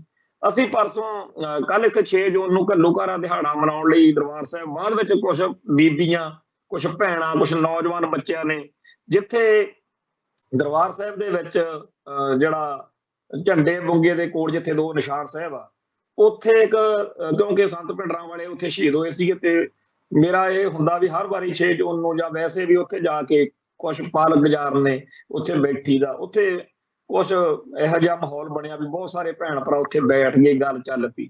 ਤੇ ਉਹਦੇ ਵਿੱਚ ਇਹ ਸਾਰਿਆਂ ਦਾ, ਉਸ ਇਕੱਠ ਵਿੱਚ ਬੈਠਿਆਂ ਦਾ ਬਹੁਤਿਆਂ ਦਾ ਮਨ ਜਾਣੀ ਕਿ ਸੀਗਾ ਕਿ ਜਿਹੜਾ ਨਵਾਂ ਕੋਈ ਨੌਜਵਾਨ ਉੱਭਰੇ ਜਾਂ ਨਵੀਂ ਜਿਹੜੀ ਜਥੇਬੰਦੀ ਬਣੇ, ਵੀ ਪਹਿਲੋਂ ਵਾਲਿਆਂ ਤੋਂ ਜਾਂ ਪਹਿਲੋਂ ਵਾਲੀਆਂ ਸ਼ਖਸੀਅਤਾਂ ਤੋਂ ਵੀ ਉਹ ਸਾਡੀ ਹੁਣ ਤਸੱਲੀ ਨਹੀਂ। ਹੁਣ ਇਸ ਗੱਲ ਨੂੰ ਮੰਨ ਕੇ ਕੋਈ ਗੱਲ ਜੇ ਕਰਾਂਗੇ ਤਾਂ ਫਿਰ ਫੈਸਲੇ ਸਹੀ ਹੋਣਗੇ। ਜੇ ਆਪਾਂ ਉਹੀ ਹਿੱਕ ਧੱਕਾ ਹੀ ਕਰਦੇ ਰਹੀਏ ਆਪਦੇ ਬੰਦਿਆਂ ਦੇ ਵਿੱਚ ਵੀ ਲੈ ਕਿਵੇਂ, ਇਹ ਗੱਲ ਆਪਾਂ ਨੂੰ ਮੰਨਣੀ ਪਊਗੀ ਕਿ ਅੱਜ ਵਕਤ ਬਦਲ ਰਿਹਾ ਹੈ, ਬੜੀ ਤੇਜ਼ੀ ਨਾਲ ਬਦਲ ਰਿਹਾ ਹੈ। ਅੱਜ ਦੇ ਨੌਜਵਾਨ ਦੀਆਂ ਸਮੱਸਿਆਵਾਂ, ਲੋੜਾਂ, ਉਹਦੀਆਂ ਮਾਨਸਿਕ ਉਲਝਣਾਂ ਜਾਂ ਜਿਹੜੀਆਂ ਅੱਜ ਦੇ ਦੌਰ ਦੀਆਂ ਗੱਲਾਂ ਬਾਤਾਂ ਨੇ, ਉਹਦੇ ਵਿੱਚ ਉਹਨੂੰ ਨਵੇਂ ਨਾਇਕ ਦੀ ਲੋੜ ਆ। ਤੇ ਉਹ ਨਾਇਕ ਜਿਹੜਾ ਹੈ, ਇਹ ਨਹੀਂ ਕਿ ਪਹਿਲੋਂ ਵਾਲਿਆਂ ਨੂੰ ਉਹ ਤਿਰਸਕਾਰ ਕਰਨਾ ਚਾਹੁੰਦੇ ਆ, ਪਰ ਜੇਕਰ ਆਪਾਂ ਉਹਨਾਂ ਦੇ ਮਨੋਭਾਵ ਨੂੰ, ਉਹਨਾਂ ਨੂੰ ਰੌਂਦ ਦਾਂਗੇ, ਉਹਨਾਂ ਨੂੰ ਮਾੜਾ, ਉਹਨਾਂ ਨੂੰ ਭੈੜਾ ਬੋਲਾਂਗੇ, ਫਿਰ ਤਾਂ ਉਹ ਮੂਹਰੇ ਉਹੋ ਜਿਹੇ ਬੋਲਣਗੇ। ਉਹ ਵੀ ਇਸੇ ਧਰਤੀ ਦੇ ਇਹੀ ਸਾਰਾ ਕੁਛ ਅੰਨ ਜਲ ਖਾਣ ਵਾਲੇ ਨੇ। ਸੋ ਜਿਹੜਾ ਇਸ ਸਾਰੇ ਕਾਸੇ ਦਾ ਮੂਲ ਭਾਵ ਸਾਡਾ ਹੈ, ਉਹ ਇਹ ਹੈ ਕਿ ਖਾਲਿਸਤਾਨੀ ਪੰਥਕ ਧਿਰਾਂ ਜਿਹੜੀਆਂ ਨੇ, ਉਹ ਇਹ ਨਾ ਸੋਚਣ ਕਿ ਅਸੀਂ ਕਿਉਂਕਿ ਸੱਚੀ ਸੁੱਚੀ ਗੱਲ ਕਰਦੇ ਆ ਤੇ ਸਾਡਾ ਤਾਂ ਸਭ ਕੁਝ ਠੀਕ ਹੀ ਆ, ਵੀ ਬਾਦਲ ਵਾਲਿਆਂ ਦਾ ਜਾਂ ਭਾਰਤੀ ਮੁੱਖ ਧਾਰਾ ਨੂੰ ਮੱਥਾ ਟੇਕੀ ਵਾਲਿਆਂ ਦਾ ਸਾਰਾ ਕੁਝ ਗਲਤ ਵਾ ਤੇ ਸਾਡਾ ਏਦਾਂ ਨਹੀਂ। ਉਹਨਾਂ ਦੇ ਗਲਤ ਹੋਣ ਨਾਲ ਆਪਾਂ ਠੀਕ ਨਹੀਂ ਹੋ ਸਕਦੇ।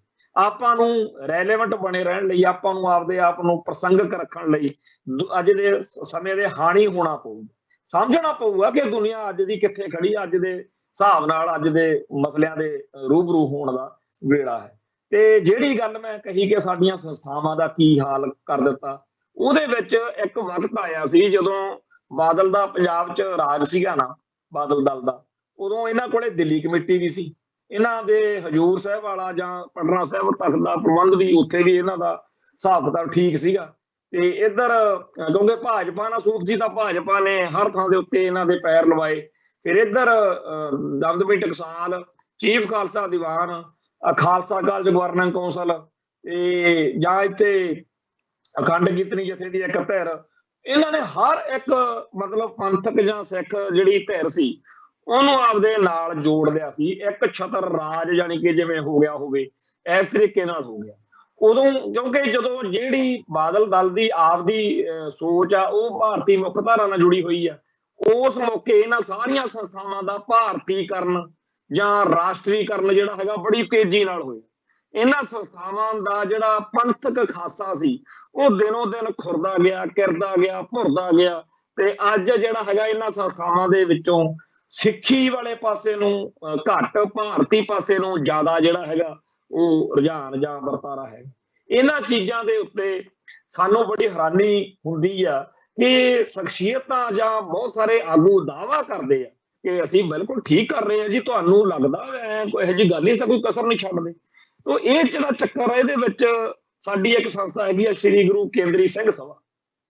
ਕਮਾਲ ਆ ਕਿ ਉਹ ਸੰਸਥਾ ਨੇ ਸਾਡੇ ਇਤਿਹਾਸ ਵਿੱਚ ਬੜਾ ਵਧੀਆ ਰੋਲ ਪਲੇ ਕੀਤਾ, ਅਕੈਡਮਿਕ ਖੇਤਰ ਵਿੱਚ ਵੀ, ਵੈਸੇ ਵੀ ਬਹੁਤ ਸਾਰੇ ਥਾਵਾਂ ਦੇ ਉੱਤੇ ਉਹਨਾਂ ਦਾ ਸਾਨੂੰ ਯੋਗਦਾਨ ਜਿਹੜਾ ਹੈਗਾ ਉਹ ਹਮੇਸ਼ਾ ਉਹਦਾ ਸਤਿਕਾਰ ਕਰਨਾ ਚਾਹੀਦਾ। ਪਰ ਉੱਥੇ ਇਹ ਆ ਜਦੋਂ ਜੂਨ 84 ਦਾ ਉਹਨਾਂ ਨੇ ਦਿਹਾੜਾ ਮਨਾਇਆ ਤਾਂ GVS ਸਿੱਧੂ ਦੀ ਕਿਤਾਬ ਆ ਜਿਹੜੀ ਖਾਲਿਸਤਾਨ ਬਾਰੇ, ਉਹ ਉੱਥੇ ਚਰਚਾ ਰੱਖ ਲਈ, ਬਹੁਤ ਉੱਥੇ ਲੋਕ ਬੋਲੇ। ਤੇ ਚੰਗੀ ਗੱਲ ਇਹ ਹੈਗੀ ਆ ਕਿ ਚਰਚਾ ਰੱਖਣ ਵਾਲਿਆਂ ਨੇ ਵੀ ਨਹੀਂ ਸ਼ਾਇਦ ਸੋਚਿਆ ਹੋਣਾ ਕਿ ਉੱਥੇ ਬਹੁਤ ਸਾਰੇ ਇਹੋ ਜਿਹੇ ਸਿੱਖ ਸੱਜਣ ਪਹੁੰਚੇ ਜਿਨ੍ਹਾਂ ਨੇ ਕਿਤਾਬ ਦੇ ਉਹ ਸਾਰੇ ਪੱਖ ਜਿਹੜੇ ਬੜੇ ਜ਼ਰੂਰੀ ਆ ਉਹ ਸਾਹਮਣੇ ਲੈ ਕੇ ਆਉਂਦੇ ਕਿ ਇਹ ਕਿਤਾਬ ਜਿਹੜੀ ਆ ਉਹ ਸਿੱਖ ਸੰਘਰਸ਼ ਦਾ ਬਿਲਕੁਲ ਉਲਟ ਜਿਹੜਾ ਲੋਕਾਂ 'ਚ ਪ੍ਰਭਾਵ ਬਣਾਉਣ ਦੇ ਲਈ ਲਿਖੀ ਗਈ ਆ। ਔਰ ਇਹ ਅਫਸਰ ਰਿਹਾ ਸਾਰੀ ਉਮਰ GVS ਸਿੱਧੂ, ਤੇ ਇਸ ਸ਼ਖਸ ਨੇ ਸਿੱਖਾਂ ਨੂੰ ਪੂਰੀ ਤਰ੍ਹਾਂ ਗੁੰਮਰਾਹ ਕਰਨ ਲਈ ਔਰ ਸਿੱਖ ਸੰਘਰਸ਼ ਦੇ ਸਾਰੇ ਆਗੂਆਂ ਦੀ ਕਿਰਦਾਰਕੁਸ਼ੀ ਕਰਨ ਲਈ ਆਪਦੀ ਕਲਮ ਚਲਾਈ ਆ। ਔਰ ਇਹ ਸਾਰੀਆਂ ਗੱਲਾਂ ਜਦੋਂ ਉੱਥੇ ਤੱਥਾਂ ਦੇ ਰੂਪ ਦੇ ਵਿੱਚ ਭਾਈ ਨਾਰਾਇਣ ਸਿੰਘ ਚੌੜੇ ਨੇ, ਇੱਕ ਪਿਆਰੇ ਲਾਲ ਗਰਗ ਨੇ, ਉਹਨੇ ਤਾਂ ਸਿੱਧਾ ਹੀ ਕਹਿਤਾ ਵੀ ਇਹ ਤਾਂ ਬੀਜੇਪੀ ਦਾ ਏਜੰਡਾ ਵਾ। ਜਿਹੜਾ ਕੁਛ ਇਸ ਕਿਤਾਬ ਦਾ ਮੂਲ ਤੱਤ ਵਾ ਉਹ ਇਹੀ ਬਣਦਾ ਕਿ ਭਾਈ ਕਾਂਗਰਸ ਬੜੀ ਮਾੜੀ ਸੀ, ਚਲੋ ਛੱਡੋ, ਹੁਣ ਤੁਸੀਂ ਆਓ ਬੀਜੇਪੀ ਦੇ ਨਾਲ ਮਿਲ ਕੇ ਆਪਾਂ ਹੁਣ ਬਸ ਛੱਡੋ ਪੁਰਾਣੀਆਂ ਗੱਲਾਂ ਨੂੰ, ਮਤਲਬ ਉਹ ਜਿਵੇਂ ਭੁੱਲ ਜਾਓ ਵਾਲੀ ਗੱਲ ਆ ਵੀ ਇਹ ਜੀ। ਹੁਣ GVS ਸਿੱਧੂ ਜਿਹੜਾ ਹੈ ਉਹਦਾ ਜਿਹੜਾ ਕਿਤਾਬ ਦੇ ਵਿੱਚ ਸਾਰੀ ਦੇ ਵਿੱਚ ਰੰਡੀ ਰੋਣਾ ਉਹ ਇਹ ਆ ਕਿ ਜੀ ਮੈਂ ਤਾਂ ਬੜਾ ਵਧੀਆ ਸਿੱਖ ਸੀਗਾ, ਮੈਨੂੰ ਤਾਂ ਜਦੋਂ ਪਤਾ ਲੱਗਿਆ ਫਿਰ ਮੈਨੂੰ ਇਹਨਾਂ ਨੇ ਖੂੰਜੇ ਲਾਤਾ। ਔਰ ਇਹ ਗੱਲ ਕਹਿਣ ਵਾਲਾ ਇਹ ਇਕੱਲਾ ਅਫਸਰ ਨਹੀਂ, ਇਸ ਵੇਲੇ ਘੱਟੋ ਘੱਟ 100 ਤੋਂ ਉੱਪਰ ਇਹੋ ਜਿਹਾ ਸਿੱਖ ਅਫਸਰ ਆ। ਕੁਛ ਕੁ ਨੇ ਕਿਤਾਬਾਂ ਲਿਖਤੀਆਂ, ਕੁਛ ਕੁ ਲਿਖ ਰਹੇ ਨੇ, ਕੁਛ ਕੁ ਨੇ ਅਜੇ ਲਿਖਣੀਆਂ ਸ਼ੁਰੂ ਕਰਨੀਆਂ ਨੇ, ਜਿਨ੍ਹਾਂ ਦਾ ਦਾਵਾ ਇਹ ਆ ਕਿ ਅਸੀਂ ਸਿੱਖ ਸੀ, ਅਸੀਂ ਨੌਕਰੀ ਦੌਰਾਨ 1984 ਤੋਂ ਬਾਅਦ ਵਿੱਚ ਅਸੀਂ ਬਹੁਤ ਕੁਝ ਝੱਲਿਆ ਕਿਉਂਕਿ ਅਸੀਂ ਸਿੱਖ ਸੀ, ਪਰ ਅਸੀਂ ਹੁਣ ਰਿਟਾਇਰ ਹੋ ਗਏ ਆ ਤੇ ਹੁਣ ਸਾਨੂੰ ਉਹੋ ਜਿਹਾ ਮਾਣ ਸਤਿਕਾਰ ਮਿਲੇ ਜਿਹੋ ਜਿਹਾ ਬਾਕੀ ਸਿੱਖਾਂ ਨੂੰ ਜਿਨ੍ਹਾਂ ਨੇ ਉਹਨਾਂ ਦਿਨਾਂ 'ਚ ਸਟੇਟ ਦੇ ਸਾਹਮਣੇ ਅੜ ਕੇ ਖੜ ਕੇ ਲੜ ਕੇ ਡਟ ਕੇ ਮਰ ਕੇ ਜਿਹੜਾ ਖੱਟਿਆ ਸਤਿਕਾਰ। ਹੁਣ ਇੱਕ ਪਾਸੇ ਉਹ ਸਿੱਖ ਨੇ ਜਿਹੜੇ ਉਹਨਾਂ ਦਿਨਾਂ 'ਚ ਸਟੇਟ ਨੇ ਉਜਾੜ ਦਿੱਤੇ, ਉਹ ਸਿੱਖ ਜਿਨ੍ਹਾਂ ਦੇ ਘਰਾਂ ਦੇ ਘਰ ਮਾਰ ਦਿੱਤੇ, ਕਤਲ ਕਰ ਦਿੱਤੇ 5-5 6-6 ਜੀ, ਉਹ ਸਿੱਖ ਜਿਨ੍ਹਾਂ ਦੇ ਘਰਾਂ ਦੇ ਵਿੱਚੋਂ ਪਤਾ ਨਹੀਂ ਕਦੋਂ ਹੁਣ ਕਿਤੇ ਬਰਾਤ ਚੜ੍ਹਨੀ, ਤੇ ਇੱਕ ਪਾਸੇ ਇਹ ਲੋਕ ਜਿਨ੍ਹਾਂ ਨੇ ਉਦੋਂ ਕਾਰਾਂ ਕੋਠੀਆਂ ਵਧੀਆ ਆਪਦੀ ਨੌਕਰੀ ਠੀਕ ਆ ਤੁਹਾਨੂੰ ਖੁੰਝੇ ਲਾ ਕੇ ਰੱਖਿਆ ਹੋਣਾ, ਪਰ ਤੁਸੀਂ ਉਸ ਸਿਸਟਮ ਦਾ ਹਿੱਸਾ ਬਣੇ ਰਹੇ ਤੇ ਨਜ਼ਾਰੇ ਲੈ ਪੂਰੇ, ਤੇ ਹੁਣ ਜਦੋਂ ਰਿਟਾਇਰ ਹੋ ਗਏ ਪੈਨਸ਼ਨਾਂ ਕੁਸ਼ਨਾਂ ਲੈ ਲਈਆਂ ਤੇ ਹੁਣ ਆਪਾਂ ਪੰਥਕ ਬਣ ਜਾਓ। ਤੇ ਪੰਥਕ ਬਣਨ ਦੇ ਲਈ ਠੀਕ ਆ ਤੁਸੀਂ ਕਿਤਾਬਾਂ ਲਿਖਦੇ ਹੋ, ਤੁਹਾਡੀਆਂ ਕਿਤਾਬਾਂ ਦੇ ਜਿਹੜੇ ਕੁਛ 5-7% ਚੰਗੀ ਗੱਲ ਲੈ ਕੇ ਬਾਕੀ ਸਾਰਾ ਭਾਰਤੀ ਨਜ਼ਰੀਆ ਤੋਂ, ਕਿਉਂਕਿ ਜਿੱਥੇ ਬੰਦਾ ਜੌਬ ਕਰਦਾ ਨੌਕਰੀ ਕਰਦਾ ਉਹ ਜਿਹਾ ਸਾਰਾ ਉਹਦਾ ਮਾਨ ਮਸਤਕ ਬਣ ਚੁੱਕਿਆ ਹੁੰਦਾ। ਤੋ ਇਹ GVS ਸਿੱਧੂ ਹੋਵੇ ਜਾਂ ਕੋਈ ਹੋਰ ਹੋਵੇ, ਸਾਰਿਆਂ ਦਾ ਇਹੀ ਹਿਸਾਬ ਕਿਤਾਬ। ਸਾਨੂੰ ਅਫਸੋਸ ਇਸ ਗੱਲ ਦਾ ਕਿ ਇਹਨਾਂ ਨੂੰ ਪ੍ਰਮੋਟ ਕਰਨ ਲਈ ਪਲੇਟਫਾਰਮ ਸ੍ਰੀ ਗੁਰੂ ਕੇਂਦਰੀ ਸਿੰਘ ਸਭਾ ਵਰਗੀਆਂ ਸੰਸਥਾਵਾਂ ਨੂੰ ਦੇਣ ਦੀ ਕੀ ਮਜਬੂਰੀ ਹੈ? ਇਹਨਾਂ ਨੂੰ ਕੀ ਲੋੜ ਪਈ ਹੋਈ ਆ ਵੀ ਇਹ ਚੱਕ ਕੇ ਇਹਨਾਂ ਨੂੰ ਉੱਥੇ ਕਹਿਣ ਜੀ ਤੁਸੀਂ ਆਓ ਜੀ। ਜੇ ਕਿਤਾਬ ਦੇ ਉੱਤੇ ਡਿਸਕਸ਼ਨ ਕਰਨੀ ਵੀ ਆ ਤਾਂ ਕਿਤਾਬ ਦੇ ਉੱਤੇ ਪੇਪਰ ਪੜ੍ਹ ਕੇ ਉਹਦੇ ਉੱਤੇ ਇੱਕ ਵਾਰੀ ਨਿਬੇੜਾ ਕਰ ਦੋ। ਹੁਣ ਸਾਲ ਬਾਅਦ ਸਾਨੂੰ ਚੇਤੇ ਆ ਕਿ ਭਾਈ ਆਪਣੇ ਸਰਦਾਰ ਜਗਤਾਰ ਸਿੰਘ ਆ ਜਿਨ੍ਹਾਂ ਦੀ ਕਿਤਾਬ ਖਾਲਿਸਤਾਨ ਸੰਘਰਸ਼ ਬਾਰੇ ਆਈ ਆ, ਇਸ ਤੋਂ ਪਹਿਲਾਂ ਵੀ 2 ਕਿਤਾਬਾਂ ਵਧਾਈਆਂ ਨੇ, ਉਹਨਾਂ ਦਾ ਤੇ ਹੋਰ ਕੁਝ ਅਫਸਰਾਂ ਦਾ ਇੱਕ ਵਾਰੀ ਇਹ ਪੰਗਾ ਲੈ ਬੈਠੇ ਇਸ ਕਿਤਾਬ ਦੇ ਮੁਤਲਕ ਬਹਿਸ ਜੀ ਕਰਾ ਲਈ। ਉਹਨਾਂ ਨੇ ਇਸ ਕਿਤਾਬ ਦੇ ਪਰਖੱਚੇ ਉਡਾਤੇ ਕਿਉਂਕਿ ਇਹ ਕਿਤਾਬ ਤਾਂ ਇਹ ਕਹਿਣ ਲਈ ਲਿਖੀ ਹੋਈ ਆ ਵੀ ਖਾਲਿਸਤਾਨ ਦਾ ਸੰਘਰਸ਼ ਸਾਰੇ ਦਾ ਸਾਰਾ ਭਾਰਤ ਨੇ, ਭਾਰਤੀ ਖੁਫੀਆ ਏਜੰਸੀਆਂ ਨੇ ਲੀਕਿਆ ਸੀ ਤੇ ਸਾਰਾ ਕੁਝ ਜਿਹੜਾ ਸੀਗਾ ਉਹ ਇੱਕ ਸਰਕਾਰ ਦੀ ਮਰਜ਼ੀ ਅਨੁਸਾਰ ਸਿੱਖਾਂ ਦਾ ਕਤਲੇਆਮ ਕਰਨ ਦੀ ਜੌਤਬੰਦੀ ਸੀ। ਤੇ ਆਪਣੇ ਸਾਰੇ ਜਿਹੜੇ ਭਰਾ ਨੇ ਉਹਨਾਂ ਦੇ ਸਵਾਲ ਬੜੇ ਜਾਇਜ਼ ਨੇ। ਫਿਰ ਇੰਦਰਾ ਵੀ ਇਸੇ ਆਪਰੇਸ਼ਨ ਤਹਿਤ ਸਰਕਾਰ ਨੇ ਖੁਫੀਆ ਏਜੰਸੀਆਂ ਨੇ ਆਪੇ ਮਰਵਾ ਲਈ ਸੀ। ਜਿਹੜਾ DIG ਇੱਥੇ ਅਡਵਾਲ ਦਾ ਕਤਲ ਆ ਫਿਰ ਉਹ ਵੀ ਖੁਫੀਆ ਏਜੰਸੀਆਂ ਨੇ ਆਪੇ ਕਰਵਾ ਲਿਆ ਸੀ। ਫਿਰ ਤੁਸੀਂ ਮੰਨੋ ਵੀ ਢਲਵਾਂ ਬੱਸਗਾਂਡ ਏਜੰਸੀਆਂ ਨੇ ਕਰਵਾਇਆ ਸੀ। ਫਿਰ ਜਦੋਂ ਤੁਸੀਂ ਸਾਰਾ ਕੁਝ ਹੀ ਕਹਿੰਦੇ ਹੋ ਵੀ ਉੱਥੋਂ ਦਿੱਲੀ ਤੋਂ ਵਿਉਂਤਿਆ ਜਾਂਦਾ ਸੀ, ਇਹ ਗੱਲ ਬਾਰ-ਬਾਰ GVS ਸਿੱਧੂ ਦੇ ਰਾਹੀਂ ਆ ਰਹੀ ਆ ਕਿ ਜੀ ਸਾਰੀਆਂ ਵਾਰਦਾਤਾਂ ਦਿੱਲੀ ਤੋਂ ਆਰਗੇਨਾਈਜ਼ ਹੁੰਦੀਆਂ ਸੀ। ਸਾਨੂੰ ਪਤਾ ਹੈ ਕਿ ਉਦੋਂ ਸੂਰਿਆ ਮੈਗਜ਼ੀਨ ਜਿਹੜਾ ਨਿਕਲਦਾ ਉਹਦੇ ਵਿੱਚ ਜਿਹੜਾ ਇੱਕ 1984 ਦੇ ਦਰਬਾਰ ਸਾਹਿਬ ਦੇ ਉੱਤੇ ਹਮਲੇ ਤੋਂ ਬਾਅਦ ਵਿੱਚ ਇੱਕ ਅੰਕ ਨਿਕਲਿਆ ਜਿਹਦੇ ਵਿੱਚ ਸੰਗਤ ਜਰਨੈਲ ਸਿੰਘ ਜੀ ਖਾਲਸਾ ਭਿੰਡਰਾਂ ਵਾਲਿਆਂ ਦੀ ਪਹਿਲੀ ਵਾਰ ਫਰੰਟ ਦੇ ਉੱਤੇ ਜਿਹੜੀ ਸੀ ਸ਼ਹੀਦ ਹੋਣ ਤੋਂ ਬਾਅਦ ਜਿਹੜੀ ਉਹਨਾਂ ਦੀ ਦੇਹ ਸੀ ਉਹਦੀ ਫੋਟੋ ਛਪੀ ਸੀ, ਉਹ ਸਾਡੇ ਕੋਲ ਵੀ ਪਿਆ। ਔਰ ਉਹਦੇ ਵਿੱਚ ਇੱਕ ਬੜਾ ਲੰਬਾ ਚੌੜਾ ਲੇਖ ਸੀਗਾ ਕਿ ਇੱਥੇ ਜੀ ਅੰਮ੍ਰਿਤਸਰ ਦੇ ਵਿੱਚ ਥਰਡ ਏਜੰਸੀ ਨੇ ਐ ਕੀਤਾ ਉਹ ਕੀਤਾ। ਸਰਦਾਰ ਨਾਰਾਇਣ ਸਿੰਘ ਦੀ ਇੱਕ ਕਿਤਾਬ ਆ ਜਿਹੜੀ ਕਿਉਂ ਕੀਤੋ ਬੇਸਾਹੋ, ਉਹਦੇ ਵਿੱਚ ਵੀ ਜਾਂ ਹੋਰ ਬਹੁਤ ਸਾਰੀਆਂ ਕਿਤਾਬਾਂ ਦੇ ਵਿੱਚ ਵੀ ਇਸ ਗੱਲ ਦਾ ਜ਼ਿਕਰ ਆ ਵੀ ਇੱਥੇ ਅੰਮ੍ਰਿਤਸਰ ਦੇ ਵਿੱਚ ਖੁਫੀਆ ਏਜੰਸੀਆਂ ਨੇ ਕੰਮ ਕੀਤਾ। ਤੇ ਇਹ ਗੱਲ ਡੋਭਾਲ ਜਿਹੜਾ ਹੈ 1988 ਵਾਲੇ ਬਲੈਕ ਥੰਡਰ ਬਾਰੇ ਵੀ ਉਹ ਵੀ ਦਾਅਵਾ ਕਰਦਾ ਕਿ ਮੈਂ ਇੱਥੇ ਸੀ। ਤੇ ਇਹ ਗੱਲ ਕਿ ਜੀ ਭਾਰਤੀ ਖੁਫੀਆ ਏਜੰਸੀਆਂ ਨੇ 1978 ਤੋਂ ਚੱਲੇ ਸੰਘਰਸ਼ ਵਿੱਚ ਕੋਈ ਨਾ ਕੋਈ ਕਿਸੇ ਨਾ ਕਿਸੇ ਤਰੀਕੇ ਦੀ ਗੜਬੜ ਕੀਤੀ ਕਤਰੀ ਆ, ਇਹ ਗੱਲ ਦੱਸਣ ਲਈ ਸਾਨੂੰ ਕਿਸੇ GVS ਸਿੱਧੂ ਦੀ ਲੋੜ ਨਹੀਂ ਹੈਗੀ ਕਿ ਉਹ ਰਾਹ ਦਾ ਹੈਡ ਆ ਤੇ ਸਾਨੂੰ ਆ ਕੇ ਉਹ ਦੱਸੂਗਾ। ਇਹ ਗੱਲ ਤਾਂ ਇੱਥੇ ਪੰਜਾਬ ਦੇ ਪਿੰਡਾਂ ਦੇ ਵਿੱਚ ਬੈਠੇ ਹੋਏ ਸਾਡੇ ਆਮ ਬਜ਼ੁਰਗਾਂ ਨੂੰ ਵੀ ਪਤਾ ਵੀ ਸਿੱਖ ਸੰਘਰਸ਼ ਬਿਲਕੁਲ ਸੱਚੀ ਸੁੱਚੀ ਦਿਸ਼ਾ ਵੱਲ ਅੱਗੇ ਵਧ ਰਿਹਾ ਸੀ, ਪਰ ਭਾਰਤੀ ਖੁਫੀਆ ਏਜੰਸੀਆਂ ਦੇ ਕੈਟਾਂ ਟੌਟਾਂ ਤੇ ਹੋਰ ਮੱਦੇ ਬੰਦਿਆਂ ਨੇ ਉਹਨਾਂ ਨੇ ਗੜਬੜਾਂ ਕੀਤੀਆਂ ਨੇ। ਇਹ ਗੱਲ ਦੱਸਣ ਲਈ ਜਾਂ ਇਹ ਗੱਲ ਜਾਣਨ ਲਈ ਸਾਨੂੰ ਭਾਰਤੀ ਖੁਫੀਆ ਏਜੰਸੀਆਂ ਦੇ ਅਧਿਕਾਰੀਆਂ ਦੀ ਇਸ ਵੇਲੇ ਲੋੜ ਨਹੀਂ ਘੱਟੋ ਘੱਟ, ਕਿਉਂਕਿ ਜਦੋਂ ਲੋੜ ਸੀ ਉਦੋਂ ਤਾਂ ਇਹ ਬੋਲੇ ਨਹੀਂ। ਸਾਨੂੰ ਚੇਤੇ ਆ कि सरदार कपूर सिंह नूं जदों डिसमिस किया गया इस सिस्टम के वलों, वो बागी हो गए, खड़ गए, अड़ गए। ਤੇ ਉਹਨਾਂ ਨੇ ਜੋ ਉਹਨਾਂ ਤੋਂ ਸਰਦਾ ਬਣਦਾ ਸੀ, ਜਿੰਨਾ ਉਹਨਾਂ ਨੇ ਪੰਥ ਦੀ ਸੇਵਾ ਦੇ ਵਿੱਚ ਆਪਣਾ ਟਾਈਮ ਪਾਇਆ। ਫਿਰ ਜਨਰਲ ਸਵੇਗ ਸਿੰਘ, ਉਹ ਬੰਗਲਾਦੇਸ਼ ਨੂੰ ਆਜ਼ਾਦ ਕਰਾਉਣ ਵਾਲਾ ਸਾਰਾ ਆਪਰੇਸ਼ਨ ਜਿਹੜਾ ਹੈ, ਮੁਕਤੀ ਵਹਿਣੀ ਬਣਾਉਣੀ, ਹੋਰ ਸਾਰੇ ਕਾਸੇ ਦੇ ਵਿੱਚ ਹੋ ਜਾਂਦੇ। ਪਰ ਜਦੋਂ ਉਹਨਾਂ ਨਾਲ ਇਹਨਾਂ ਨੇ ਝੂਠੇ ਇਲਜ਼ਾਮ ਦੇ ਤਹਿਤ ਜੋਂਗਾ ਜਾਂਗਾ ਜਾਂ ਕਹਿੰਦੇ ਜੀ ਫਲਾਨਾ ਹੋ ਗਿਆ, ਜੇ ਹੋ ਗਿਆ, ਉਹ ਕਰਕੇ, ਹਾਲਾਂਕਿ ਸਭ ਨੂੰ ਪਤਾ ਵੀ ਬਾਅਦ ਵਿੱਚ ਉਹ बड़े 1982-83 ਦੇ ਵਿੱਚ 83 ਸ਼ਾਇਦ ਉਹ ਬਰੀ ਹੋ ਗਏ ਸੀ, ਉਹਨਾਂ ਨੂੰ ਦੋਸ਼ ਮੁਕਤ ਕਰਾਰ ਦੇ ਦਿੱਤਾ ਗਿਆ ਸੀ। ਪਰ ਇਹਦੇ ਬਾਵਜੂਦ ਜਦੋਂ ਉਹ ਇੱਥੇ ਆ ਗਏ, ਸੰਤ ਜਰਨੈਲ ਸਿੰਘ ਜੀ ਖਾਲਸਾ ਭਿੰਡਰਾਂ ਵਾਲਿਆਂ ਕੋਲੇ, ਜਾਂ ਉਹਨਾਂ ਨੇ ਇੱਥੇ ਆ ਕੇ ਆਪਣਾ ਲਾਈਫ ਜਿਹੜਾ ਸੀ ਉਹ ਕੌਮ ਨੂੰ ਸਮਰਪਿਤ ਕੀਤਾ, ਤੇ ਜਿਹੜਾ ਆਹ ਬਰਾੜ, ਮੇਜਰ ਜਨਰਲ ਬਰਾੜ, ਕੁਲਦੀਪ ਸਿੰਘ ਬਰਾੜ, ਇਹ ਆਪ ਮੰਨਦਾ ਵੀ ਉਹ ਮੇਰਾ ਕਿਸੇ ਟਾਈਮ ਉਸਤਾਦ ਰਹੇ ਸੀ, ਤੇ ਉਹਨਾਂ ਦੇ ਕਰਕੇ ਐ ਹੋਇਆ। ਉਹ ਜਿਹੜੀ ਉਹਦੀ ਸਾਰੀ ਗੱਲਬਾਤ ਆ, ਇੰਟਰਵਿਊਜ਼ ਨੇ ਜਾਂ ਉਹਦੀਆਂ ਲਿਖਤਾਂ ਨੇ, ਉਹਦੇ ਵਿੱਚ ਬੜਾ ਸਪਸ਼ਟਤਾ ਦੇ ਨਾਲ ਉਹ ਇਸ ਗੱਲ ਨੂੰ ਮੰਨਦਾ ਹੈ ਕਿ ਜਿਹੜਾ ਮੇਜਰ ਜਨਰਲ ਜਿਹੜਾ ਜਨਰਲ ਸਵੇਗ ਸਿੰਘ ਆ, ਵੀ ਉਹਨਾਂ ਦੀ ਕੀ ਕਹਾਣੀ ਸੀ, ਕਿਵੇਂ ਉਹਨਾਂ ਦੇ ਕੋਲ ਜਿਹੜੀ ਲੜਨ ਮਰਨ ਦੀ ਜਾਂ ਉਹਨਾਂ ਕੋਲ ਤਕਨੀਕ ਸੀ, ਜਾਂ ਉਹਨਾਂ ਦੀ ਹਿੰਮਤ ਸੀ, ਜਾਂ ਉਹ ਬਹੁਤ ਜ਼ਿਆਦਾ ਹੰਢੇ ਹੋਏ ਸੀ। ਤੇ ਇਸੇ ਗੱਲ ਦਾ ਸਟੇਟ ਨੂੰ, ਇੰਡੀਅਨ ਸਟੇਟ ਨੂੰ ਜਾਂ ਭਾਰਤੀ ਫੌਜ ਨੂੰ ਖਮਿਆਜਾ ਭੁਗਤਣਾ ਪਿਆ। ਇਹ ਸਾਰੀ ਗੱਲ ਜਿਹੜੀ ਆ ਉਹਨਾਂ ਨੇ ਲਿਖੀ ਹੈ। ਹੁਣ 1946 ਦੇ ਵਿੱਚ ਸ਼੍ਰੋਮਣੀ ਕਮੇਟੀ ਖਾਲਿਸਤਾਨ ਦਾ ਮਤਾ ਪਾਉਂਦੀ ਹੈ ਜੀ, 1946 ਚ। ਉਸ ਤੋਂ ਬਾਅਦ ਵਿੱਚ ਜਦੋਂ 1946 ਤੋਂ ਬਾਅਦ ਵਿੱਚ ਭਾਰਤੀ ਹਕੂਮਤ ਨਾਲ ਰਲਣ ਦਾ ਫੈਸਲਾ ਕਰਦੇ ਆ ਤੇ ਸਿੱਖਾਂ ਨੂੰ ਇੰਡੀਅਨ ਸਟੇਟ ਸਿਸਟਮ ਜਲੀਲ ਕਰਦਾ, ਛਿੱਤਰ ਫਿਰਦਾ, ਧੱਕ ਕੇ ਸਿੱਖਾਂ ਨੂੰ ਹਿੰਦੂ ਲਿਖਦਾ, ਉਦੋਂ ਬਹੁਤ ਸਾਰੇ ਸਿੱਖ ਜਿਹੜੇ ਆ ਉਹ ਭਾਰਤ ਮਾਤਾ ਕੀ ਜੈ ਕਹਿਣ ਵਾਲੇ, ਜਿਹੜਾ ਸਰਦਾਰ ਅਜਮੇਰ ਸਿੰਘ ਦੀ ਕਿਤਾਬ ਆ ਇੱਕ ਗੁਲਾਮੀ ਤੋਂ ਦੂਜੀ ਗੁਲਾਮੀ ਤੱਕ, ਉਹਦੇ ਵਿੱਚ ਵੀ ਇਹ ਵਰਤਾਰਾ ਲਿਖਿਆ ਹੋਇਆ ਵੀ ਨਾਮਰਾਦ ਚੀਜ਼ ਇੱਕ ਸਿੱਖਾਂ 'ਚ ਪੈਦਾ ਹੋਈ, ਜਿਹੜੀ ਹੈਗੇ ਆ ਕਾਂਗਰਸੀ ਸਿੱਖ, ਨਾਮਰਾਦ ਵਰਤਾਰਾ, ਉਹ ਬਹੁਤ ਪੜ੍ਹਨ ਵਾਲਾ, ਉਹ 'ਚੋਂ ਬੜੀ ਸਾਨੂੰ ਸਮਝ ਮਿਲਦੀ ਹੈ। ਤੋਂ ਜਿਹੜਾ ਕਾਂਗਰਸੀ ਸਿੱਖ ਸੀ, ਜਿਨ੍ਹਾਂ ਨੇ ਸਿੱਖੀ ਅਤੇ ਸਿੱਖਾਂ ਦੇ ਉਲਟ ਭਾਰਤ ਮਾਤਾ ਕੀ ਜੈ ਕਹਿ ਕੇ ਨਹਿਰੂ ਜਾਂ ਇੰਦਰਾ ਗਾਂਧੀ ਦੇ ਨਾਲ ਖੜ ਕੇ, ਸਿਸਟਮ ਦੇ ਨਾਲ ਖੜ ਕੇ, ਉਧਰਲੇ ਪਾਸਿਓਂ ਫਿਰ ਜੋ ਉਹਨਾਂ ਤੋਂ ਸਰਦਾ ਬਣਦਾ ਸੀ ਕੀਤਾ।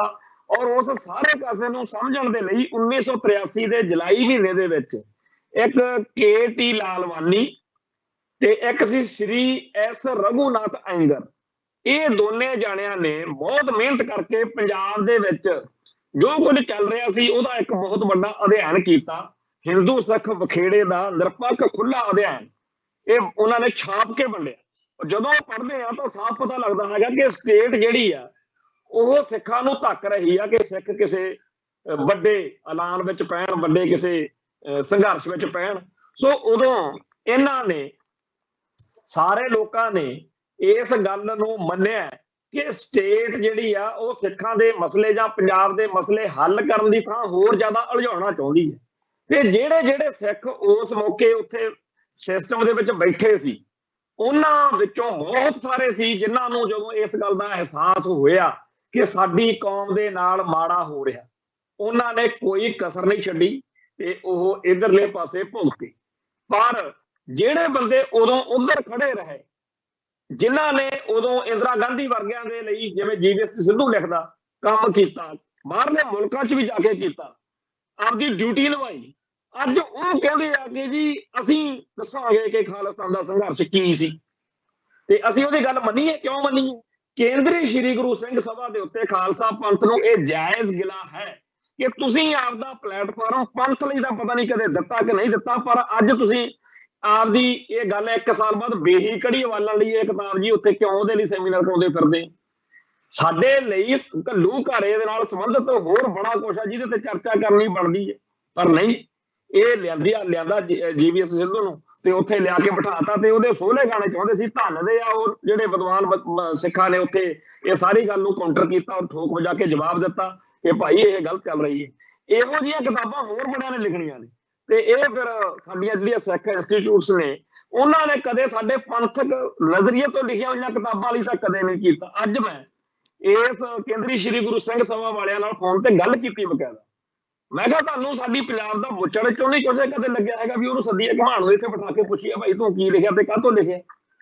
ਬਹੁਤ ਸਾਰੇ ਪੁਲਿਸ ਅਫਸਰਾਂ ਨੇ, ਬਹੁਤ ਸਾਰੇ ਹੋਰ ਲੋਕਾਂ ਨੇ ਸਾਨੂੰ ਫੋਨ ਕੀਤੇ ਬੀਤੇ ਦੌਰ 'ਚ ਜਦੋਂ ਤੋਂ ਇਹ ਕਿਤਾਬ ਆਈ, ਤੇ ਬਹੁਤ ਕੁਝ ਇਹੋ ਜਿਹੇ ਹਿੰਦੂ ਭਰਾਵਾਂ ਦੇ ਫੋਨ ਵੀ ਆਏ ਕਿ ਸਾਨੂੰ ਇਹਨਾਂ ਗੱਲਾਂ ਦਾ ਪਤਾ ਹੋਣਾ ਚਾਹੀਦਾ ਸੀ, ਪਰ ਫਿਰ ਵੀ ਸ਼ੁਕਰ ਆ ਤੁਸੀਂ ਲਿਖਿਆ ਤੇ ਤੁਹਾਡੀ ਕਿਤਾਬ ਜਿਹੜੀ ਸੀ ਉਹ ਪੜ੍ਹੀ ਤੇ ਬੜਾ ਚੰਗਾ ਲੱਗਿਆ।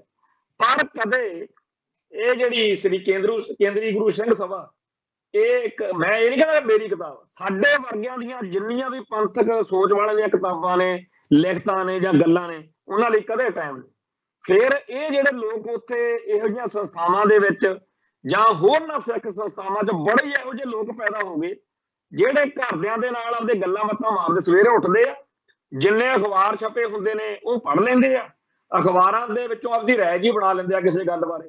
3 ਵਜੇ ਇਹਨਾਂ ਨੂੰ ਆਪਣੇ ਜਿਹੜੇ PTC TTC ਇਹ ਜਿਹੜੇ ਚੈਨਲ ਨੇ ਉਹ ਫੋਨ ਕਰ ਲੈਂਦੇ ਆ ਕਿ ਜੀ ਆਇਓ ਸਾਡੇ ਚੈਨਲ ਤੇ, ਤੁਸੀਂ ਰਾਤ ਨੂੰ ਡਿਸਕਸ਼ਨ ਕਰਨੀ। ਸ਼ਾਮ ਨੂੰ ਫਿਰ ਇਹ ਉੱਥੇ ਆਪਦੀ ਐਨ ਜਰਾ ਟੀਨੋਪਾਲ ਦੇ ਕੇ ਨਾ, ਜਿਹੜਾ ਕੁੜਤਾ ਪਜਾਮਾ ਪਾ ਕੇ ਨੀਲੀ ਪੱਗ ਬੰਨ ਕੇ ਪੰਥਕ ਵਿਦਵਾਨ ਬਣ ਕੇ ਬਹਿ ਜਾਂਦੇ, ਤੇ ਸਪੋਕਸਮੈਨ ਤੇ ਇਹੋ ਜਿਹੇ ਅਖਬਾਰ ਜਿਹੜੇ ਨੇ ਉਹਨਾਂ ਦੇ ਵਿੱਚੋਂ ਖਬਰਾਂ ਜੀਆਂ ਰਲਾ ਕੇ ਇਧਰੋਂ ਉਧਰੋਂ ਥੋੜੀ ਜਿਹੀ ਅੰਗਰੇਜ਼ੀ ਦੀ ਖਬਰ ਪੜ੍ਹ ਕੇ। ਹੁਣ ਮੈਂ ਤੁਹਾਨੂੰ ਗੱਲ ਦੱਸਣੀ ਚਾਹੁੰਦਾ, ਇੱਥੇ ਅੰਮ੍ਰਿਤਸਰ ਆਉਣ ਤੋਂ ਬਾਅਦ ਅਸੀਂ ਬਿਲਕੁਲ ਦੇਸੀ ਪਿੰਡੂ ਲੋਕ ਆ, ਇੱਥੇ ਆਉਣ ਤੋਂ ਬਾਅਦ ਪੱਤਰਕਾਰ ਭਾਈਚਾਰੇ ਨਾਲ ਵਾਹ ਪਿਆ ਤੇ ਇੰਨੀ ਅਕਲ ਆਈ ਵੀ ਐਵੇਂ ਕਮਲ ਕੁੱਟਦੇ ਰਹੇ ਹੁਣ ਤੱਕ ਅਖਬਾਰ 'ਚ ਛਪਿਆ। ਅਖਬਾਰ 'ਚ ਖਬਰ ਲਿਖਦਾ ਕੌਣ ਆ? ਪੱਤਰਕਾਰ। ਤੇ ਪੱਤਰਕਾਰਾਂ ਦਾ ਹਾਲ ਇਹ ਆ ਵੀ ਇੱਥੇ ਇੱਕ ਇਹੋ ਜਿਹਾ ਸੂਰਮਾ ਵੀ ਸੀ ਪੱਤਰਕਾਰ ਜਿਹਨੂੰ ਕੋਈ ਖਬਰ ਨਾ ਮਿਲੇ, ਉਹ ਬੜਾ ਔਖਾ ਕਿਤੇ ਗਿਆ ਰਿਹਾ ਸਾਰਾ ਦਿਨ, ਜਦੋਂ ਖਬਰ ਨਾ ਲੱਭੀ ਉਹ ਨਾਲਦਿਆਂ ਨੂੰ ਕਹਿੰਦਾ ਰਿਹਾ ਵੀ ਮੈਂ ਤਾਂ ਉੱਥੇ ਭੇਜਣੀ ਸੀ ਕੋਈ ਖਬਰ ਹੈ, ਉਹ ਗੇਮ ਤੇ ਉਹਨੇ ਜਦੋਂ ਨਾ ਮਿਲਿਆ ਮੇਰੇ ਸਾਹਮਣੇ 4-5 ਪੇਜ ਭਰਤੇ ਆਪੇ ਹੀ ਗੱਲਾਂ ਗੁੱਲਾਂ ਜੋੜ ਕੇ, ਤੇ ਉਹ ਜਦੋਂ ਭੇਜ ਕੇ ਫੈਕਸ ਕਰਕੇ ਮੈਂ ਉਹ ਦੇਖਿਆ, ਮੈਂ ਵੀ ਦਿਖਾ ਕੀ ਲਿਖਿਆ ਉਹ ਤੇ, ਉਹਨੇ ਲਿਖਿਆ ਵੀ ਅਕਾਲ ਤਖਤ ਦਾ ਜਥੇਦਾਰ ਬਦਲਣ ਦੀ ਤਿਆਰੀ ਜੇ ਉਹ ਹਨਾ। ਤੇ ਮੈਂ ਕਿਹਾ ਯਾਰ ਇਹ ਜੀ ਤਾਂ ਕੋਈ ਗੱਲ ਨਹੀਂ। ਕਹਿੰਦਾ ਮੈਂ ਕੀ ਕਰਾਂ, ਮੈਂ ਹੁਣ 4 ਪੇਜ ਭੇਜਤੇ ਆ, ਉੱਥੇ ਖਬਰ ਲੱਗਣੀ ਚਾਹੀਦੀ ਆ ਮੇਰੇ ਨਾਂ ਤੇ, ਕੋਈ ਨਾ ਕੋਈ ਮੇਰਾ ਉਹਨਾਂ ਨਾਲ ਡਨ ਹੋਇਆ, ਇੰਨਾ ਮੈਂ ਭੇਜਣਾ ਹੁੰਦਾ, ਮੈਂ ਭੇਜਤਾ। ਤੇ ਦੂਜੇ ਦਿਨ ਲੋਕਾਂ ਦੇ ਰਿਐਕਸ਼ਨ ਆ ਗਏ, 2 ਦਿਨ ਉਹਨੇ ਆਪਦਾ ਡੰਗ ਸਾਰ ਲਿਆ। ਸੋ ਆਹ ਵਾ ਪੰਜਾਬ ਦੀ ਪੱਤਰਕਾਰੀ। ਸਰਦਾਰ ਜਸਪਾਲ ਸਿੰਘ ਸਿੱਧੂ ਨੇ ਪੂਰੀ ਕਿਤਾਬ ਲਿਖਤੀ ਪੰਜਾਬ ਦੀ ਪੱਤਰਕਾਰੀ ਬਾਰੇ, ਇੱਕ ਉਹ ਐਂਗਲ ਆ। ਇੱਕ ਸਰਦਾਰ ਹਰਵੀਰ ਸਿੰਘ ਭਾਵਾਰਾ, ਹੁਣ ਤਾਂ ਚਲੋ ਚੜਾਈ ਕਰ ਗਿਆ, ਉਹਨੇ ਆਪ ਦੀ ਕਿਤਾਬ 'ਚ ਆਪ ਲਿਖਿਆ ਵੀ ਅਸੀਂ ਜਾਂਦੇ ਸੀ ਇੱਧਰ ਬਟਾਲੇ ਵੱਲ, ਸਾਡੇ ਸਾਹਮਣੇ ਇੱਕ ਮੁਕਾਬਲਾ ਹੋਣ ਲੱਗ ਗਿਆ ਪੁਲਿਸ ਖਾੜਕੂਆਂ ਦਾ, ਚਲੋ ਮਾਰਿਆ ਗਿਆ। ਤੇ ਅਸੀਂ ਕਹਿੰਦਾ ਬਾਅਦ 'ਚ ਇੱਕ ਦਿਨ ਇੱਥੇ ਅਫਸਰਾਂ ਨੂੰ ਕਿਹਾ ਵੀ ਜੀ ਤੁਹਾਡਾ ਜਿਹੜਾ ਉਹ ਮੁਕਾਬਲਾ ਘੱਟੋ ਘੱਟ ਅਸੀਂ ਅੱਖੀਂ ਵੇਖਿਆ ਉਹ ਸੱਚਾ, ਤੇ ਉਹ ਬਣਾ ਸਵਾਰ ਕੇ ਕਹਿੰਦਾ ਵੀ ਜੇ ਉਹ ਸੱਚਾ ਫਿਰ ਸਾਰੇ ਹੀ ਸਾਡੇ ਸੱਚੇ ਆ। ਹੱਸ ਪੈਣ ਵਾਲੇ ਅਫਸਰ ਕਹਿੰਦਾ ਕੀ ਗੱਲ ਪਾਵਰ ਜੀ, ਕਹਿੰਦਾ ਸਾਡਾ ਉਹ ਜਿਹੜਾ ਅਫਸਰ ਆ ਉਹ ਬੜਾ ਚਾਲੂ ਆ, ਉਹਨੇ ਪਹਿਲਾਂ ਖਾਲੀ ਅਸਲਾ ਗਨ ਜਿਹੜੀ ਸੀ ਖਾਲੀ ਗਨ ਦੇ ਕੇ ਨਾ ਖਾੜਕੂ ਵਿੱਚ ਵਾੜਤੇ, ਤੇ ਫਿਰ ਰੌਲਾ ਪਾਤਾ, ਫਿਰ ਘੇਰਾ ਪਾ ਲਿਆ, ਫਿਰ ਅਸੀਂ ਉਹ ਤੁਹਾਡੇ ਸਾਹਮਣੇ, ਤੁਸੀਂ ਉਹ ਮਰਦੇ ਨੂੰ ਦੇਖਿਆ ਉਹਨੂੰ ਖਾੜਕੂ ਨੂੰ, ਉਹ ਤਾਂ ਕੋਈ ਵਿਚਾਰੇ ਕੋਈ ਹੈ ਹੀ ਨਹੀਂ ਸੀ ਕੁਛ। ਉਹ ਇਸ ਤਰੀਕੇ ਦੀਆਂ ਗੱਲਾਂ ਜਿਹੜੀਆਂ ਨੇ ਉਹ ਪੱਤਰਕਾਰ ਭਾਈਚਾਰੇ ਦੇ ਵਿੱਚੋਂ ਦੱਸਣ ਵਾਲੇ ਜਾਂ ਬੜੇ ਸਿਆਣੇ ਲੋਕ ਹੋਏ ਨੇ। ਸੋ ਪੰਜਾਬ ਦੇ ਇਹਨਾਂ ਪੱਤਰਕਾਰਾਂ ਦੀਆਂ ਖਬਰਾਂ ਦੇ ਆਧਾਰ ਦੇ ਉੱਤੇ ਚੰਡੀਗੜ੍ਹ ਵਿੱਚ ਬੈਠ ਕੇ ਆਪਦੇ ਡਰਾਇੰਗ ਰੂਮ ਦੇ ਵਿੱਚੋਂ ਐਵੇਂ PTC TTC ਤੇ ਲਾਈਵ ਹੋ ਕੇ ਲੋਕਾਂ ਨੂੰ ਮੱਤਾਂ ਦੇਣ ਵਾਲੇ, ਇਹਨਾਂ ਨੂੰ ਕਿਸੇ ਮਸਲੇ ਦੀ ਕੋਈ ਸਮਝ ਨਹੀਂ ਹੁੰਦੀ। ਜਦੋਂ ਪੰਜਾਬ ਦੇ ਵਿੱਚ ਇੱਥੇ ਮਾਈਗ੍ਰੇਟ ਲੇਬਰ ਦਾ, ਗੈਰ ਪੰਜਾਬੀ ਲੋਕਾਂ ਦੀ ਸਮੱਸਿਆ ਦਾ ਮਸਲਾ ਉੱਠਿਆ ਤਾਂ ਵੀ ਇਹ ਗਲਤ ਸੀ, ਤੇ ਜਦੋਂ ਆਹ ਹੋਇਆ ਈਸਾਈ ਭਾਈਚਾਰੇ ਨਾਲ ਟਕਰਾਅ ਹੋਇਆ ਤਾਂ ਵੀ ਇਹ ਗਲਤ ਸੀ। ਪਤਾ ਨਹੀਂ ਕਿੱਥੋਂ ਆਪਦੇ ਕੋਲੋਂ ਹੀ ਗੱਲਾਂ ਜੋੜ ਜੜ ਕੇ ਤੋਤਕੜੇ ਜੇ ਇਹ ਡੰਗ ਸਾਰੀ ਜਾਂਦੇ ਆ, ਗਰਾਊਂਡ ਦੇ ਜ਼ਮੀਨ ਤੇ ਕਦੇ ਆਏ ਨਹੀਂ ਹੁੰਦੇ। ਸਿੱਖ ਸੰਘਰਸ਼ ਨਾਲ ਸੰਬੰਧਿਤ ਪਰਿਵਾਰਾਂ ਨੂੰ ਮਿਲਣ ਦੀ ਜਾਂ ਲੋਕਾਂ ਕੋਲੇ ਆਉਣ ਦੀ, ਕਿਉਂਕਿ ਚੰਡੀਗੜ੍ਹ ਦੀ ਗਰਮੀ ਛੱਡ ਕੇ ਇੱਥੇ ਘਰਾਂ 'ਚ ਪਿੰਡਾਂ 'ਚ ਲੋਕਾਂ ਕੋਲੇ ਆ ਕੇ ਉਹਨਾਂ ਕੋਲੇ ਬੜਾ ਔਖਾ ਜੀ, ਉਹਨਾਂ ਨੂੰ ਕਿੱਥੇ ਮਿਲ ਸਕਦੇ ਆ ਅਸਲੀ ਲੋਕਾਂ ਨੂੰ। ਤੋ ਇਹ ਤਾਂ ਉੱਥੇ ਵਿਚਾਰੇ ਆਪਦੇ ਅਖਬਾਰਾਂ ਖੂਰਾਂ 'ਚੋਂ ਪੜ੍ਹ ਕੇ ਜਾਂ ਯਾਰਾਂ ਦੋਸਤਾਂ ਦੇ ਕੋਲੋਂ ਜੱਕੜ ਸੁਣ ਕੇ ਜਿਹੜੀ ਰਾਏ ਆ ਉਹ ਸਾਰੀ ਦੁਨੀਆ ਨੂੰ ਪਰੋਸਦੇ ਆ, ਤੇ ਉਹ ਡਿਸਇਨਫੋਰਮੇਸ਼ਨ ਦੇ ਸਿਰ ਦੇ ਉੱਤੇ ਸਾਡੀ ਕੌਮ ਜਿਹੜੀ ਆ ਕੁਝ ਹੋਰ ਦਾ ਹੋਰ ਹੀ ਬਣਾ ਕਰਦੀ। ਬਹੁਤ ਹੀ ਜ਼ਿਆਦਾ ਮਾੜਾ, ਜਾਣੀ ਕਿ ਜਾਇਜ਼ ਬੰਦਿਆਂ ਨੂੰ ਤਾਂ ਉਹ ਵੀ ਨਹੀਂ ਸੱਦਦੇ, PTC ਵਾਲਿਆਂ ਨੂੰ ਜਾਂ ਹੋਰਨਾਂ ਸਾਰੇ ਚੈਨਲਾਂ ਵਾਲਿਆਂ ਨੂੰ ਵੀ ਪਤਾ ਨਾ ਵੀ ਸੱਚੀ ਸੁੱਚੀ ਗੱਲ ਕਰਨ ਵਾਲਾ ਸੱਦ ਕੇ ਇੱਥੇ ਪੰਗਾ ਪਾਉਣਾ, ਉਹਨਾਂ ਨੇ ਤਾਂ ਪੰਥਕ ਗੱਲ ਕਰਨੀ ਆ ਔਰ ਸਹੀ ਗੱਲ ਕਰਨੀ ਆ। ਸਾਨੂੰ ਤਾਂ ਚਾਹੀਦੀ ਆ ਲਵੇੜੂ ਜੀ ਗੱਲ ਕਰਨ ਵਾਲੇ। ਤੇ ਸਾਡੇ ਬਹੁਤ ਸਾਰੇ ਇੱਥੇ ਪੰਥਕ ਜਾਂ ਖਾਲਿਸਤਾਨੀ ਸਭਾ ਦੇ ਵਿੱਚ ਇਹੋ ਜਿਹੇ ਆਗੂ ਤੇ ਜਥੇਬੰਦੀਆਂ ਨੇ ਜਿਹੜੇ ਕਹਿੰਦੇ ਆ ਵੀ ਜੇ ਪੂਰੀ ਦੀ ਪੂਰੀ ਸੱਚੀ ਸੁੱਚੀ ਅਸੀਂ ਖਬਰ ਭੇਜ ਦਿੱਤੀ ਨਾ ਤਾਂ ਉਹ ਲੱਗਣੀ ਆ, ਨਾ ਸਾਨੂੰ ਕਦੇ ਉਹਨਾਂ ਨੇ ਦੁਬਾਰਾ ਸੱਦਣਾ। ਜੇਕਰ ਅਸੀਂ ਚੈਨਲਾਂ ਦੇ ਉੱਤੇ ਬੋਲਣਾ, ਜੇਕਰ ਅਸੀਂ ਖਬਰ ਲਵਾਉਣੀ ਆ ਤਾਂ ਸਾਨੂੰ ਮਾੜਾ ਮੋਟਾ ਰਲਮੀ ਜੀ ਗੱਲ ਕਰਨੀ ਪਊਗੀ। ਹੁਣ ਹਾਲਾਤ ਇੱਥੇ ਅਸਲ ਦੇ ਇਹ ਨੇ ਕਿ ਭਾਰਤੀ ਮੀਡੀਆ ਜਿਹੜਾ ਹੈ ਉਹ ਗੋਦੀ ਮੀਡੀਆ ਬਣ ਚੁੱਕਿਆ, YouTube ਚੈਨਲਾਂ ਵਾਲਿਆਂ ਦਾ ਗਲਾ ਪਿੱਛੇ ਆਪਾਂ ਪਤਾ ਹੀ ਆ ਅਮਰਤਪਾਲ ਸਿੰਘ ਵਾਲੇ ਮਸਲੇ 'ਚ ਕਿਵੇਂ ਪੁੱਟਿਆ ਹੋਇਆ। ਕਿਸੇ ਨੂੰ ਕੋਈ ਸੱਚੀ ਸੁੱਚੀ ਗੱਲ ਮਿਲਦੀ ਮੁਲਦੀ ਹੈ ਨਹੀਂ ਤੇ ਆਪਾਂ ਸਾਰੇ ਝੂਠੀਆਂ ਗੱਲਾਂ ਦੇ ਮਗਰ ਲੱਗ ਕੇ ਹੋਰ ਦਾ ਕੁਝ ਹੋਰ ਹੀ ਬਣਾਈ ਕਰਦੇ ਆ। ਹਕੀਕਤ ਜਿਹੜੀ ਆ ਗਰਾਊਂਡ ਦੇ ਉੱਤੇ ਕੁਝ ਹੋਰ ਆ।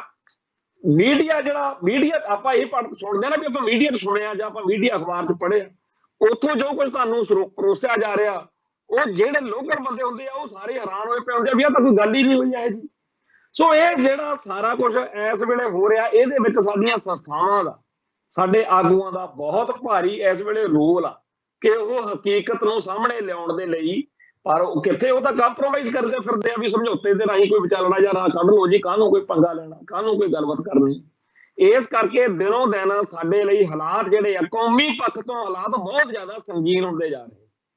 ਤੇ ਹੁਣ ਕੱਲ ਦੀ ਗੱਲ ਆ ਵੀ ਬੜਾ ਰੌਲਾ ਪਿਆ ਵੀ ਉੱਥੇ ਪਟਨੇ ਦੇ ਵਿੱਚ ਦਸ਼ਮੇਸ਼ ਪਾਤਸ਼ਾਹ ਦਾ ਬੁੱਤ ਬਣਾ ਕੇ, ਜਿਹੜੀ ਫੋਟੋ ਬੜੀ ਪ੍ਰਚਲਿਤ ਆ, ਉਹਦੇ ਹਿਸਾਬ ਨਾਲ ਬੁੱਤ ਜਿਹਾ ਬਣਾ ਕੇ ਰੱਖ ਲਿਆ ਤੇ ਲੋਕ ਉਹਦਾ ਵਿਰੋਧ ਕਰਨਾ ਹੀ ਬਣਦਾ। ਫਿਰ ਉੱਥੇ ਤਖਤ ਸ੍ਰੀ ਪਟਨਾ ਸਾਹਿਬ ਤੋਂ ਜਾਂ ਹੋਰ ਆਲੇ ਦੁਆਲੇ ਵਿਰੋਧ ਹੁੰਦਾ ਦੇਖ ਕੇ ਉਹ ਢੱਕ ਢੁੱਕ ਜੇ ਦਿੱਤਾ, ਹੁਣ ਉਹਨੂੰ ਚੱਕ ਕੇ ਪਾਸੇ ਕਰ ਦੇਣਗੇ। ਪਰ ਗੱਲ ਇਹ ਆ ਵੀ ਉੱਥੇ ਆਪਾਂ ਵਿਰੋਧ ਕਰ ਲਿਆ, ਇੱਥੇ ਪੰਜਾਬ ਦੇ ਵਿੱਚ ਬੜੇ ਥਾਵਾਂ ਦੇ ਉੱਤੇ ਪਿੰਡਾਂ 'ਚ ਬੁੱਤ ਜੇ ਲਾਈ ਫਿਰਦੇ ਆ ਗੁਰੂ ਸਾਹਿਬਾਨ ਦੇ। ਗੁਰੂ ਨਾਨਕ ਪਾਤਸ਼ਾਹ ਨੇ ਬੁੱਤ ਪ੍ਰਸਤੀ ਤੋਂ ਸਾਨੂੰ ਮਨਾ ਕੀਤਾ, ਸਭ ਤੋਂ ਵੱਧ ਬੁੱਤ ਅਸੀਂ ਉਹਨਾਂ ਦੇ ਬਣਾਏ ਹੋਏ ਨੇ। ਤੇ ਇੱਥੇ ਦਸ਼ਮੇਸ਼ ਪਾਤਸ਼ਾਹ ਦੇ ਬੁੱਤ ਕਈ ਪਿੰਡਾਂ 'ਚ ਗੁਰਦੁਆਰਾ ਸਾਹਿਬ ਦੇ ਵਿੱਚ ਐਂਟਰੀ ਮੌਕੇ ਉੱਤੇ ਲਾਇਆ ਹੈ। ਤੇ ਇਹੋ ਜਿਹੀਆਂ ਗੱਲਾਂ, ਸੰਤ ਗਿਆਨੀ ਜਰਨੈਲ ਸਿੰਘ ਜੀ ਖਾਲਸਾ ਭਿੰਡਰਾਂ ਵਾਲਿਆਂ ਦੇ ਬੁੱਤ ਵਾ ਜਿਹੜੇ ਅੱਜ ਬਹੁਤ ਸਾਰੇ ਲੋਕਾਂ ਨੂੰ ਵਧੀਆ ਲੱਗਦੇ ਹੋਣੇ ਆ, ਬਾਬਾ ਬਘੇਲ ਸਿੰਘ ਦਾ, ਜਥੇਦਾਰ ਹਰੀ ਸਿੰਘ ਨਲੂਏ ਦੇ ਬੁੱਤ ਨੇ ਜਾਂ ਹੋਰ ਬਹੁਤ ਸਾਰੇ ਬੁੱਤ ਨੇ, ਇਹਨਾਂ ਬਾਰੇ ਸਾਡੇ ਬੰਦੇ ਕਹਿ ਲੈਂਦੇ ਵੀ ਚਲੋ ਇਹ ਤਾਂ ਜਰਨੈਲਾਂ ਦੇ ਨੇ। ਪਰ ਮੈਂ ਇੱਕ ਗੱਲ ਜਾਣਨੀ ਚਾਹੁੰਦਾ ਕਿ ਅੱਜ ਤੋਂ 3 ਸਦੀਆਂ 2 ਸਦੀਆਂ ਬਾਅਦ 'ਚ ਜਦੋਂ ਇਹਨਾਂ ਦੀ ਪੂਜਾ ਸ਼ੁਰੂ ਹੋ ਜੂਗੀ, ਉਦੋਂ ਆਪਣੇ ਚੋਂ ਕੌਣ ਸਮਝਾਉਣ ਆਊਗਾ ਵੀ ਭਾਈ ਇਹ ਤਾਂ ਵੈਸੇ ਦੇਖਣ ਨੂੰ ਨਹੀਂ। ਅਗਲੇ ਤਾਂ ਗੁਰੂ ਸਾਹਿਬਾਨ ਦੇ ਬੁੱਤਾਂ ਦੀ ਪੂਜਾ ਕਰਨ ਤੱਕ ਚਲੇ ਗਏ ਤੇ ਬੁੱਤ ਪ੍ਰਸਤੀ ਸਾਨੂੰ ਹੈ ਨਾ। ਪੂਜਾ ਅਕਾਲ ਕੀ, ਇਸ ਕਨਸੈਪਟ ਨੂੰ ਤੋੜਨ ਲਈ ਬੁੱਤ ਲਿਆਂਦੇ ਗਏ। ਗੁਰੂ ਮਾਨਿਓ ਗ੍ਰੰਥ ਦੇ ਸਿਧਾਂਤ ਤੋਂ ਤੋੜਨ ਲਈ, ਬੁੱਤ ਪ੍ਰਸਤੀ ਦੇ ਰਾਹ ਤੋੜਨ ਲਈ ਸਰਦਾਰ ਸੋਭਾ ਸਿੰਘ ਬਹੁਤ ਵੱਡੇ ਮਹਾਨ ਪੇਂਟਰ ਹੋਣਗੇ, ਪਰ ਉਹਨਾਂ ਨੇ ਇਹ ਜਿਹੜੀ ਗੱਲ ਕੀਤੀ ਆ ਕਿ ਗੁਰੂ ਨਾਨਕ ਪਾਤਸ਼ਾਹ ਤੇ ਦਸ਼ਮੇਸ਼ ਪਾਤਸ਼ਾਹ ਦੇ ਮਨੋਕਲਪਤ ਪੇਂਟਿੰਗਾਂ ਬਣਾ ਕੇ ਕੌਮ ਦੇ ਗਲ ਵੜਤੀਆਂ। ਹੁਣ ਹਰ ਥਾਂ ਦੇ ਉੱਤੇ ਉਹਨਾਂ ਪੇਂਟਿੰਗਾਂ ਦੇ ਆਧਾਰ ਤੇ ਨਵੇਂ ਪੇਂਟਰ ਫੱਟੇ ਚੱਕੀ ਜਾਂਦੇ ਆ ਤੇ ਸਾਡਾ ਕੌਮ ਦਾ ਜਿਹੜਾ ਸਿਧਾਂਤ ਆ ਉਹਦਾ ਬੇੜਾ ਗਰਕ ਹੋ ਰਿਹਾ। ਕਹਿੰਦੇ ਜੀ ਦੇਖਣ ਨੂੰ ਨੇ, ਭਾਈ ਦੇਖਣ ਨੂੰ ਤਾਂ ਫਿਰ ਮੱਥੇ ਟੇਕਣ ਵਾਲਾ ਨੂੰ ਕੌਣ ਰੋਕੂਗਾ। ਹਰੇਕ ਦੁਕਾਨ ਦੇ ਉੱਤੇ ਵਿੱਚ ਹੀ ਮਾਤਾ ਦੀਆਂ, ਵਿੱਚ ਹੀ ਦੁਰਗਾ ਤੇ ਹੋਰ ਦੇਵੀ ਦੇਵਤਾ ਦੇ ਵਿਚਾਲੇ ਫੋਟੋ ਜਿਹੜੇ ਨੇ ਕਿ ਦੁਕਾਨਦਾਰ ਇਹਨਾਂ ਦੀਆਂ ਵੀ ਲਾ ਲੈਂਦੇ ਆ ਤੇ ਉਹ ਚੜਾਵਾ ਚੜਦਾ, ਮੂਹਰੇ ਮੋਮਬੱਤੀਆਂ ਜਗਾ ਲੈਂਦੇ ਨੇ। ਇੱਕ ਭਾਈ ਬਾਲਾ, ਭਾਈ ਮਰਦਾਨਾ ਤੇ ਪਹਿਲੀ ਪਾਤਸ਼ਾਹੀ ਦਾ ਫੋਟੋ ਬਣਿਆ, ਉਹਦੇ ਵਿੱਚ ਉਹਨਾਂ ਨੇ ਉਹਨੂੰ ਲਾ ਕੇ ਬਿਜਲੀ ਦਾ ਕਨੈਕਸ਼ਨ ਹਿੱਲ ਦੇ ਬਣਾਏ ਹੋਏ ਨੇ। ਯਾਨੀ ਕਿ ਜਦੋਂ ਉਹਨੂੰ ਲਾ ਦਿੰਦੇ ਆ ਨਾ ਪਲੱਗ ਵਿੱਚ, ਇੱਕ ਤਾਂ ਧੁਨੀ ਆਉਂਦੀ ਆ ਸਤਨਾਮ ਵਾਹਿਗੁਰੂ ਸਤਨਾਮ ਵਾਹਿਗੁਰੂ, ਨਾਲ ਉਹਦੇ ਗੁਰੂ ਨਾਨਕ ਪਾਤਸ਼ਾਹ ਜਿਹੜੇ ਨੇ ਉਹ ਭਾਈ ਮਰਦਾਨਾ ਜੀ ਤੇ ਜਿਹੜਾ ਭਾਈ ਬਾਲਾ ਜੀ ਆ, ਰਬਾਬ ਵੱਜਦੀ ਆ ਜਿਵੇਂ ਰਬਾਬ ਵਜਾ ਰਹੇ ਹੋਣ ਤੇ ਉਹਨਾਂ ਦੇ ਸਿਰ ਹਿੱਲਦੇ ਨੇ ਏਦਾਂ ਕਰਕੇ। ਇਹ ਜਿਹੜੀਆਂ ਚੀਜ਼ਾਂ ਚੱਲ ਰਹੀਆਂ ਨੇ ਇਹ ਸਾਨੂੰ ਕਿੱਥੇ ਲਿਜਾ ਕੇ ਸਿੱਟਣਗੀਆਂ?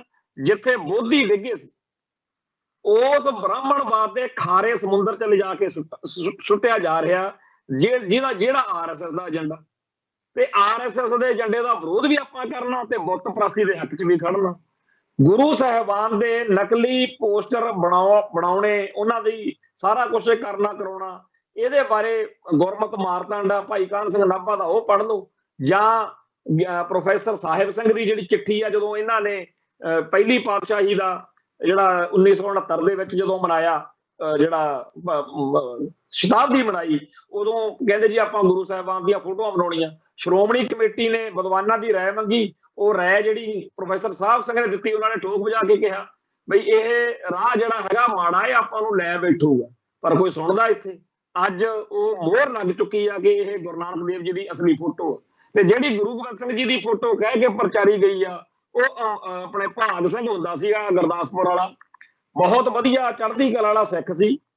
ਉਹਨੇ ਜਿਹੜਾ ਸਾਹਿਬ ਸਿੰਘ ਸੀ ਭਾਗ ਸਿੰਘ, ਉਹਨੂੰ ਬਿਠਾ ਕੇ ਇੱਕ ਫੋਟੋ ਖਿੱਚ ਲਈ ਆ। ਜਿਹੜਾ ਹਰਭਜਨ ਬਾਜਵਾ ਬਟਾਲੇ ਵਾਲਾ, ਇਹਨੇ ਫੋਟੋ ਖਿੱਚੀ, ਉਹ ਫੋਟੋ ਨੂੰ ਆਧਾਰ ਬਣਾ ਕੇ ਵੀ ਆਹ ਗੁਰੂ ਗੋਬਿੰਦ ਸਿੰਘ ਚਿਤਰਨੇ ਆ ਤੇ ਉਹ ਪੇਂਟਰ ਸੋਭਾ ਸਿੰਘ ਨੇ ਕਮਾਲਾਂ ਕਰਤੀਆਂ।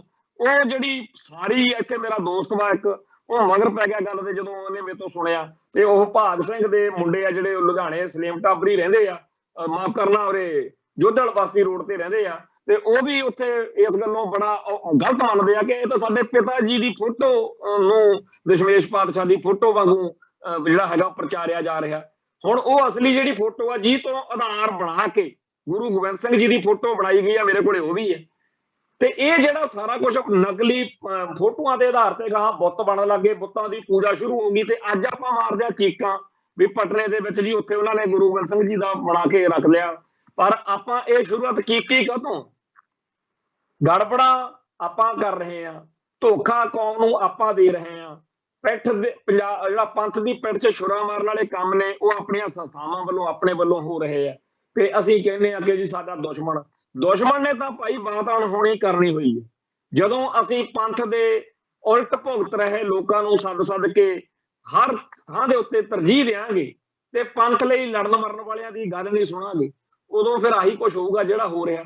ਸੋ ਇਸ ਮੌਕੇ ਉਹਨਾਂ ਸਾਰਿਆਂ ਲਈ ਜਿਹੜੇ ਕਹਿੰਦੇ ਆ ਕਿ ਅਸੀਂ ਸਿੱਖੀ ਦੀ ਚੜ੍ਹਦੀ ਕਲਾ ਲੋਚਦੇ ਹਾਂ, ਉਹਨਾਂ ਸਾਰਿਆਂ ਲਈ ਚਿੰਤਨ ਕਰਨ ਦਾ ਵੇਲਾ ਕਿ ਠੀਕ ਆ, ਸਾਰਿਆਂ ਤੋਂ ਹੀ ਗਲਤੀਆਂ ਭੁੱਲਾਂ ਹੁੰਦੀਆਂ, ਗੜਬੜਾਂ ਹੁੰਦੀਆਂ ਨੇ, ਪਰ ਜਦੋਂ ਜਾਗੋ ਉਦੋਂ ਹੀ ਸਵੇਰਾ। ਅਜੇ ਵੀ ਸੰਭਲ ਜੀਏ ਤਾਂ ਬਹੁਤ ਸਾਰੀਆਂ ਚੀਜ਼ਾਂ ਦਾ ਬਚਾਅ ਹੋ ਸਕਦਾ। ਨਹੀਂ ਜਿਸ ਤਰੀਕੇ ਨਾਲ ਹਿੰਦੂ ਰਾਸ਼ਟਰ ਦਾ ਘੋੜਾ ਭੱਜਿਆ ਆਉਂਦਾ, ਪੰਜਾਬ ਤੋਂ ਪੰਥ ਤੋਂ ਬਹੁਤ ਭਾਰੀ ਆਸ ਆ ਸਾਰੀ ਦੁਨੀਆ ਨੂੰ। ਦੂਜੇ ਪਾਸੇ ਗਲੋਬਲਾਈਜੇਸ਼ਨ ਦੇ ਤਹਿਤ ਵੱਡੇ ਜਿਹੜੇ ਧਨਾੜ ਦੁਨੀਆ ਭਰ ਦੀਆਂ ਕੰਪਨੀਆਂ ਨੇਗੀਆਂ, ਉਹ ਇੱਕ ਦੂਜੇ ਨਾਲ ਰਲ ਮਿਲ ਕੇ ਚੱਲਦੀਆਂ ਨੇ।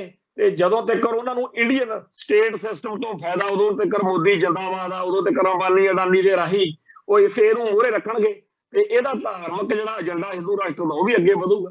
ਤੇ ਆਪਣੇ ਪੱਲੇ ਕੀ ਹੈ, ਆਪਾਂ ਦੁਨੀਆ ਦੇ ਵਿੱਚ ਕਿੱਥੇ ਸਟੈਂਡ ਕਰਦੇ ਆ, ਆਪਣਾ ਜਿਹੜਾ ਅਗਲਾ ਸੰਘਰਸ਼ ਦਾ ਰੂਪਰੇਖਾ ਉਹ ਕੀ ਹੋਣੀ ਚਾਹੀਦੀ ਆ, ਇਹਦੇ ਬਾਰੇ ਆਪਾਂ ਚਰਚਾ ਕਰਨ ਦੀ ਬਜਾਏ ਇਕੱਲੇ ਨਾਅਰਿਆਂ ਤੇ ਜਕਾਰਿਆਂ ਵੱਲ ਤੁਰੇ ਹੋਏ ਆ। ਤੇ ਜੇਕਰ ਸਾਨੂੰ ਇਸ ਗੱਲ ਦੇ ਉੱਤੇ ਕੋਈ ਰੋਕਦਾ ਟੋਕਦਾ ਆਪਾਂ ਨੂੰ ਲੱਗਦਾ ਬੁਰਾ, ਕਿਉਂਕਿ ਆਪਾਂ ਨੂੰ ਤਾਂ ਬੰਦੇ ਉਹ ਵਧੀਆ ਲੱਗਦੇ ਆ ਜਿਹੜੇ ਕਹਿੰਦੇ ਆ ਬਸ ਚੜ੍ਹਦੀ ਕਲਾ ਚੱਕੀ ਚੱਲੂ, ਪਰ ਨਜ਼ਾਰੇ ਆਏ ਪਏ ਨੇ। ਜਿਵੇਂ ਇੱਕ ਜਿਹੜਾ ਜੋਕ ਇੱਕ ਚੁਟਕਲਾ ਹੈ ਵੀ ਉਹ ਇੱਕ ਅਮਲੀ ਸੀ ਆ, ਕਹਿੰਦੇ ਨਸ਼ੇ 'ਚ ਬਹਿ ਗਿਆ ਉਹਦੇ ਮਗਰ ਸਾਈਕਲ ਦੇ, ਤੇ ਉਹ ਸਾਈਕਲ ਮੂਹਰਲਾ ਭਜਾਈ ਜਾਵੇ, ਮੂਹਰਲਾ ਕਹੇ ਠੀਕ ਆ, ਕਹਿੰਦਾ ਚੱਕੀ ਚੱਲ ਠੀਕ ਆ। ਗਾਂ ਆਇਆ ਕੋਈ ਟੋਏ ਝਟਕਾ ਵੱਜਿਆ, ਸਾਈਕਲ ਤੋਂ ਡਿੱਗ ਪਿਆ ਥੱਲੇ। ਉਹਨੇ ਦੇਖਿਆ ਗਾਂ ਜਾ ਕੇ ਕਾਫੀ ਦੂਰ ਵੀ ਮਗਰ ਭਾਰ ਹਲਕਾ ਲੱਗਦਾ, ਤੇ ਉਹ ਉੱਥੋਂ ਸਾਈਕਲ ਮੋੜ ਕੇ ਲਿਆ ਤੇ ਉਹਨੂੰ ਕਹਿੰਦਾ ਤੂੰ ਥੱਲੇ ਡਿੱਗਿਆ ਪਿਆ, ਆਇਆ ਚੱਲੀਏ, ਤੂੰ ਇੱਥੇ ਡਿੱਗ ਪਿਆ, ਤੂੰ ਬੋਲਿਆ ਨਹੀਂ, ਰੌਲਾ ਹੀ ਨਹੀਂ ਪਾਇਆ, ਮੈਂ ਡਿੱਗ ਪਿਆ। ਕਹਿੰਦਾ ਚੱਕੀ ਚੱਲ। ਸੋ ਇਹ ਚੱਕੀ ਚੱਲ ਵਾਲੀ ਬਿਮਾਰੀ ਆਪਾਂ ਨੂੰ ਲੈ ਬੈਠੂਗੀ। ਇੱਕ ਆਪਾਂ ਹਕੀਕਤ ਨੂੰ ਮੰਨ ਲਈਏ, ਸੱਚਾਈ ਨੂੰ ਮੰਨ ਲਈਏ ਕਿ ਸਾਡੇ ਸੰਘਰਸ਼ ਦੇ ਵਿੱਚ ਇਸ ਵੇਲੇ ਬਹੁਤ ਭਾਰੀ ਲੋੜਾਂ ਨੇ ਨਵੇਂ ਬਦਲਾਅ ਦੀਆਂ। ਸਾਨੂੰ ਬਹੁਤ ਸਾਰੀਆਂ ਚੀਜ਼ਾਂ ਤੋਂ ਮੁੜਨਾ ਪਊ, ਸਾਨੂੰ ਨਿਸ਼ਾਨਦੇਹੀ ਕਰਨੀ ਪਊਗੀ। ਆਹ ਕੰਮ ਸਾਨੂੰ ਫਾਇਦੇ ਦਿੰਦੇ ਆ, ਇਹਨੂੰ ਹੋਰ ਜ਼ਿਆਦਾ ਕਰੀਏ, ਆਹ ਕੰਮ ਸਾਨੂੰ ਨੁਕਸਾਨ ਕਰਦੇ ਆ, ਇਹ ਨਾ ਕਰੀਏ। ਆਹ ਜਿਹੜੇ ਰਵਾਇਤੀ ਢੰਗ ਤਰੀਕੇ ਆ, ਇਹਦੀ ਥਾਂ ਦੇ ਉੱਤੇ ਅੱਜ ਦੇ ਸਿੱਖ ਨੌਜਵਾਨ ਨੂੰ ਕਿਵੇਂ ਨਾਲ ਲੈਣਾ। ਮੀਡੀਆ ਜਿਹੜਾ ਉਹ ਹਕੂਮਤ ਦੀ ਬੋਲੀ ਬੋਲਦਾ, ਉਹਦੇ ਬਾਰੇ ਇਹ ਮੰਨ ਕੇ ਕਿ ਇਹਦਾ ਅਲਟਰਨੇਟਿਵ ਕੀ ਆ, ਕਿਵੇਂ ਅਸੀਂ ਅੱਜ ਦੇ ਸਮੇਂ ਵਿੱਚ, ਅੱਜ ਦੇ ਯੁੱਗ ਵਿੱਚ ਅੱਗੇ ਗੱਲ ਨੂੰ ਲੈ ਕੇ ਜਾ ਸਕਦੇ ਆ, ਇਹਦੇ ਬਾਰੇ ਸਾਨੂੰ ਚਰਚਾ ਕਰਨੀ ਬਣਦੀ ਆ। ਸੋ ਅੱਜ ਲਈ ਇੱਥੇ ਹੀ ਸਮਾਪਤੀ ਕਰਦੇ ਆ, ਕੱਲ ਫੇਰ ਮਿਲਾਂਗੇ। ਨਾਨਕ ਨਾਮ ਚੜ੍ਹਦੀ ਕਲਾ, ਤੇਰੇ ਭਾਣੇ ਸਮਰਦਾ ਭਲਾ। ਵਾਹਿਗੁਰੂ ਜੀ ਕਾ ਖਾਲਸਾ, ਵਾਹਿਗੁਰੂ ਜੀ ਕੀ ਫਤਿਹ।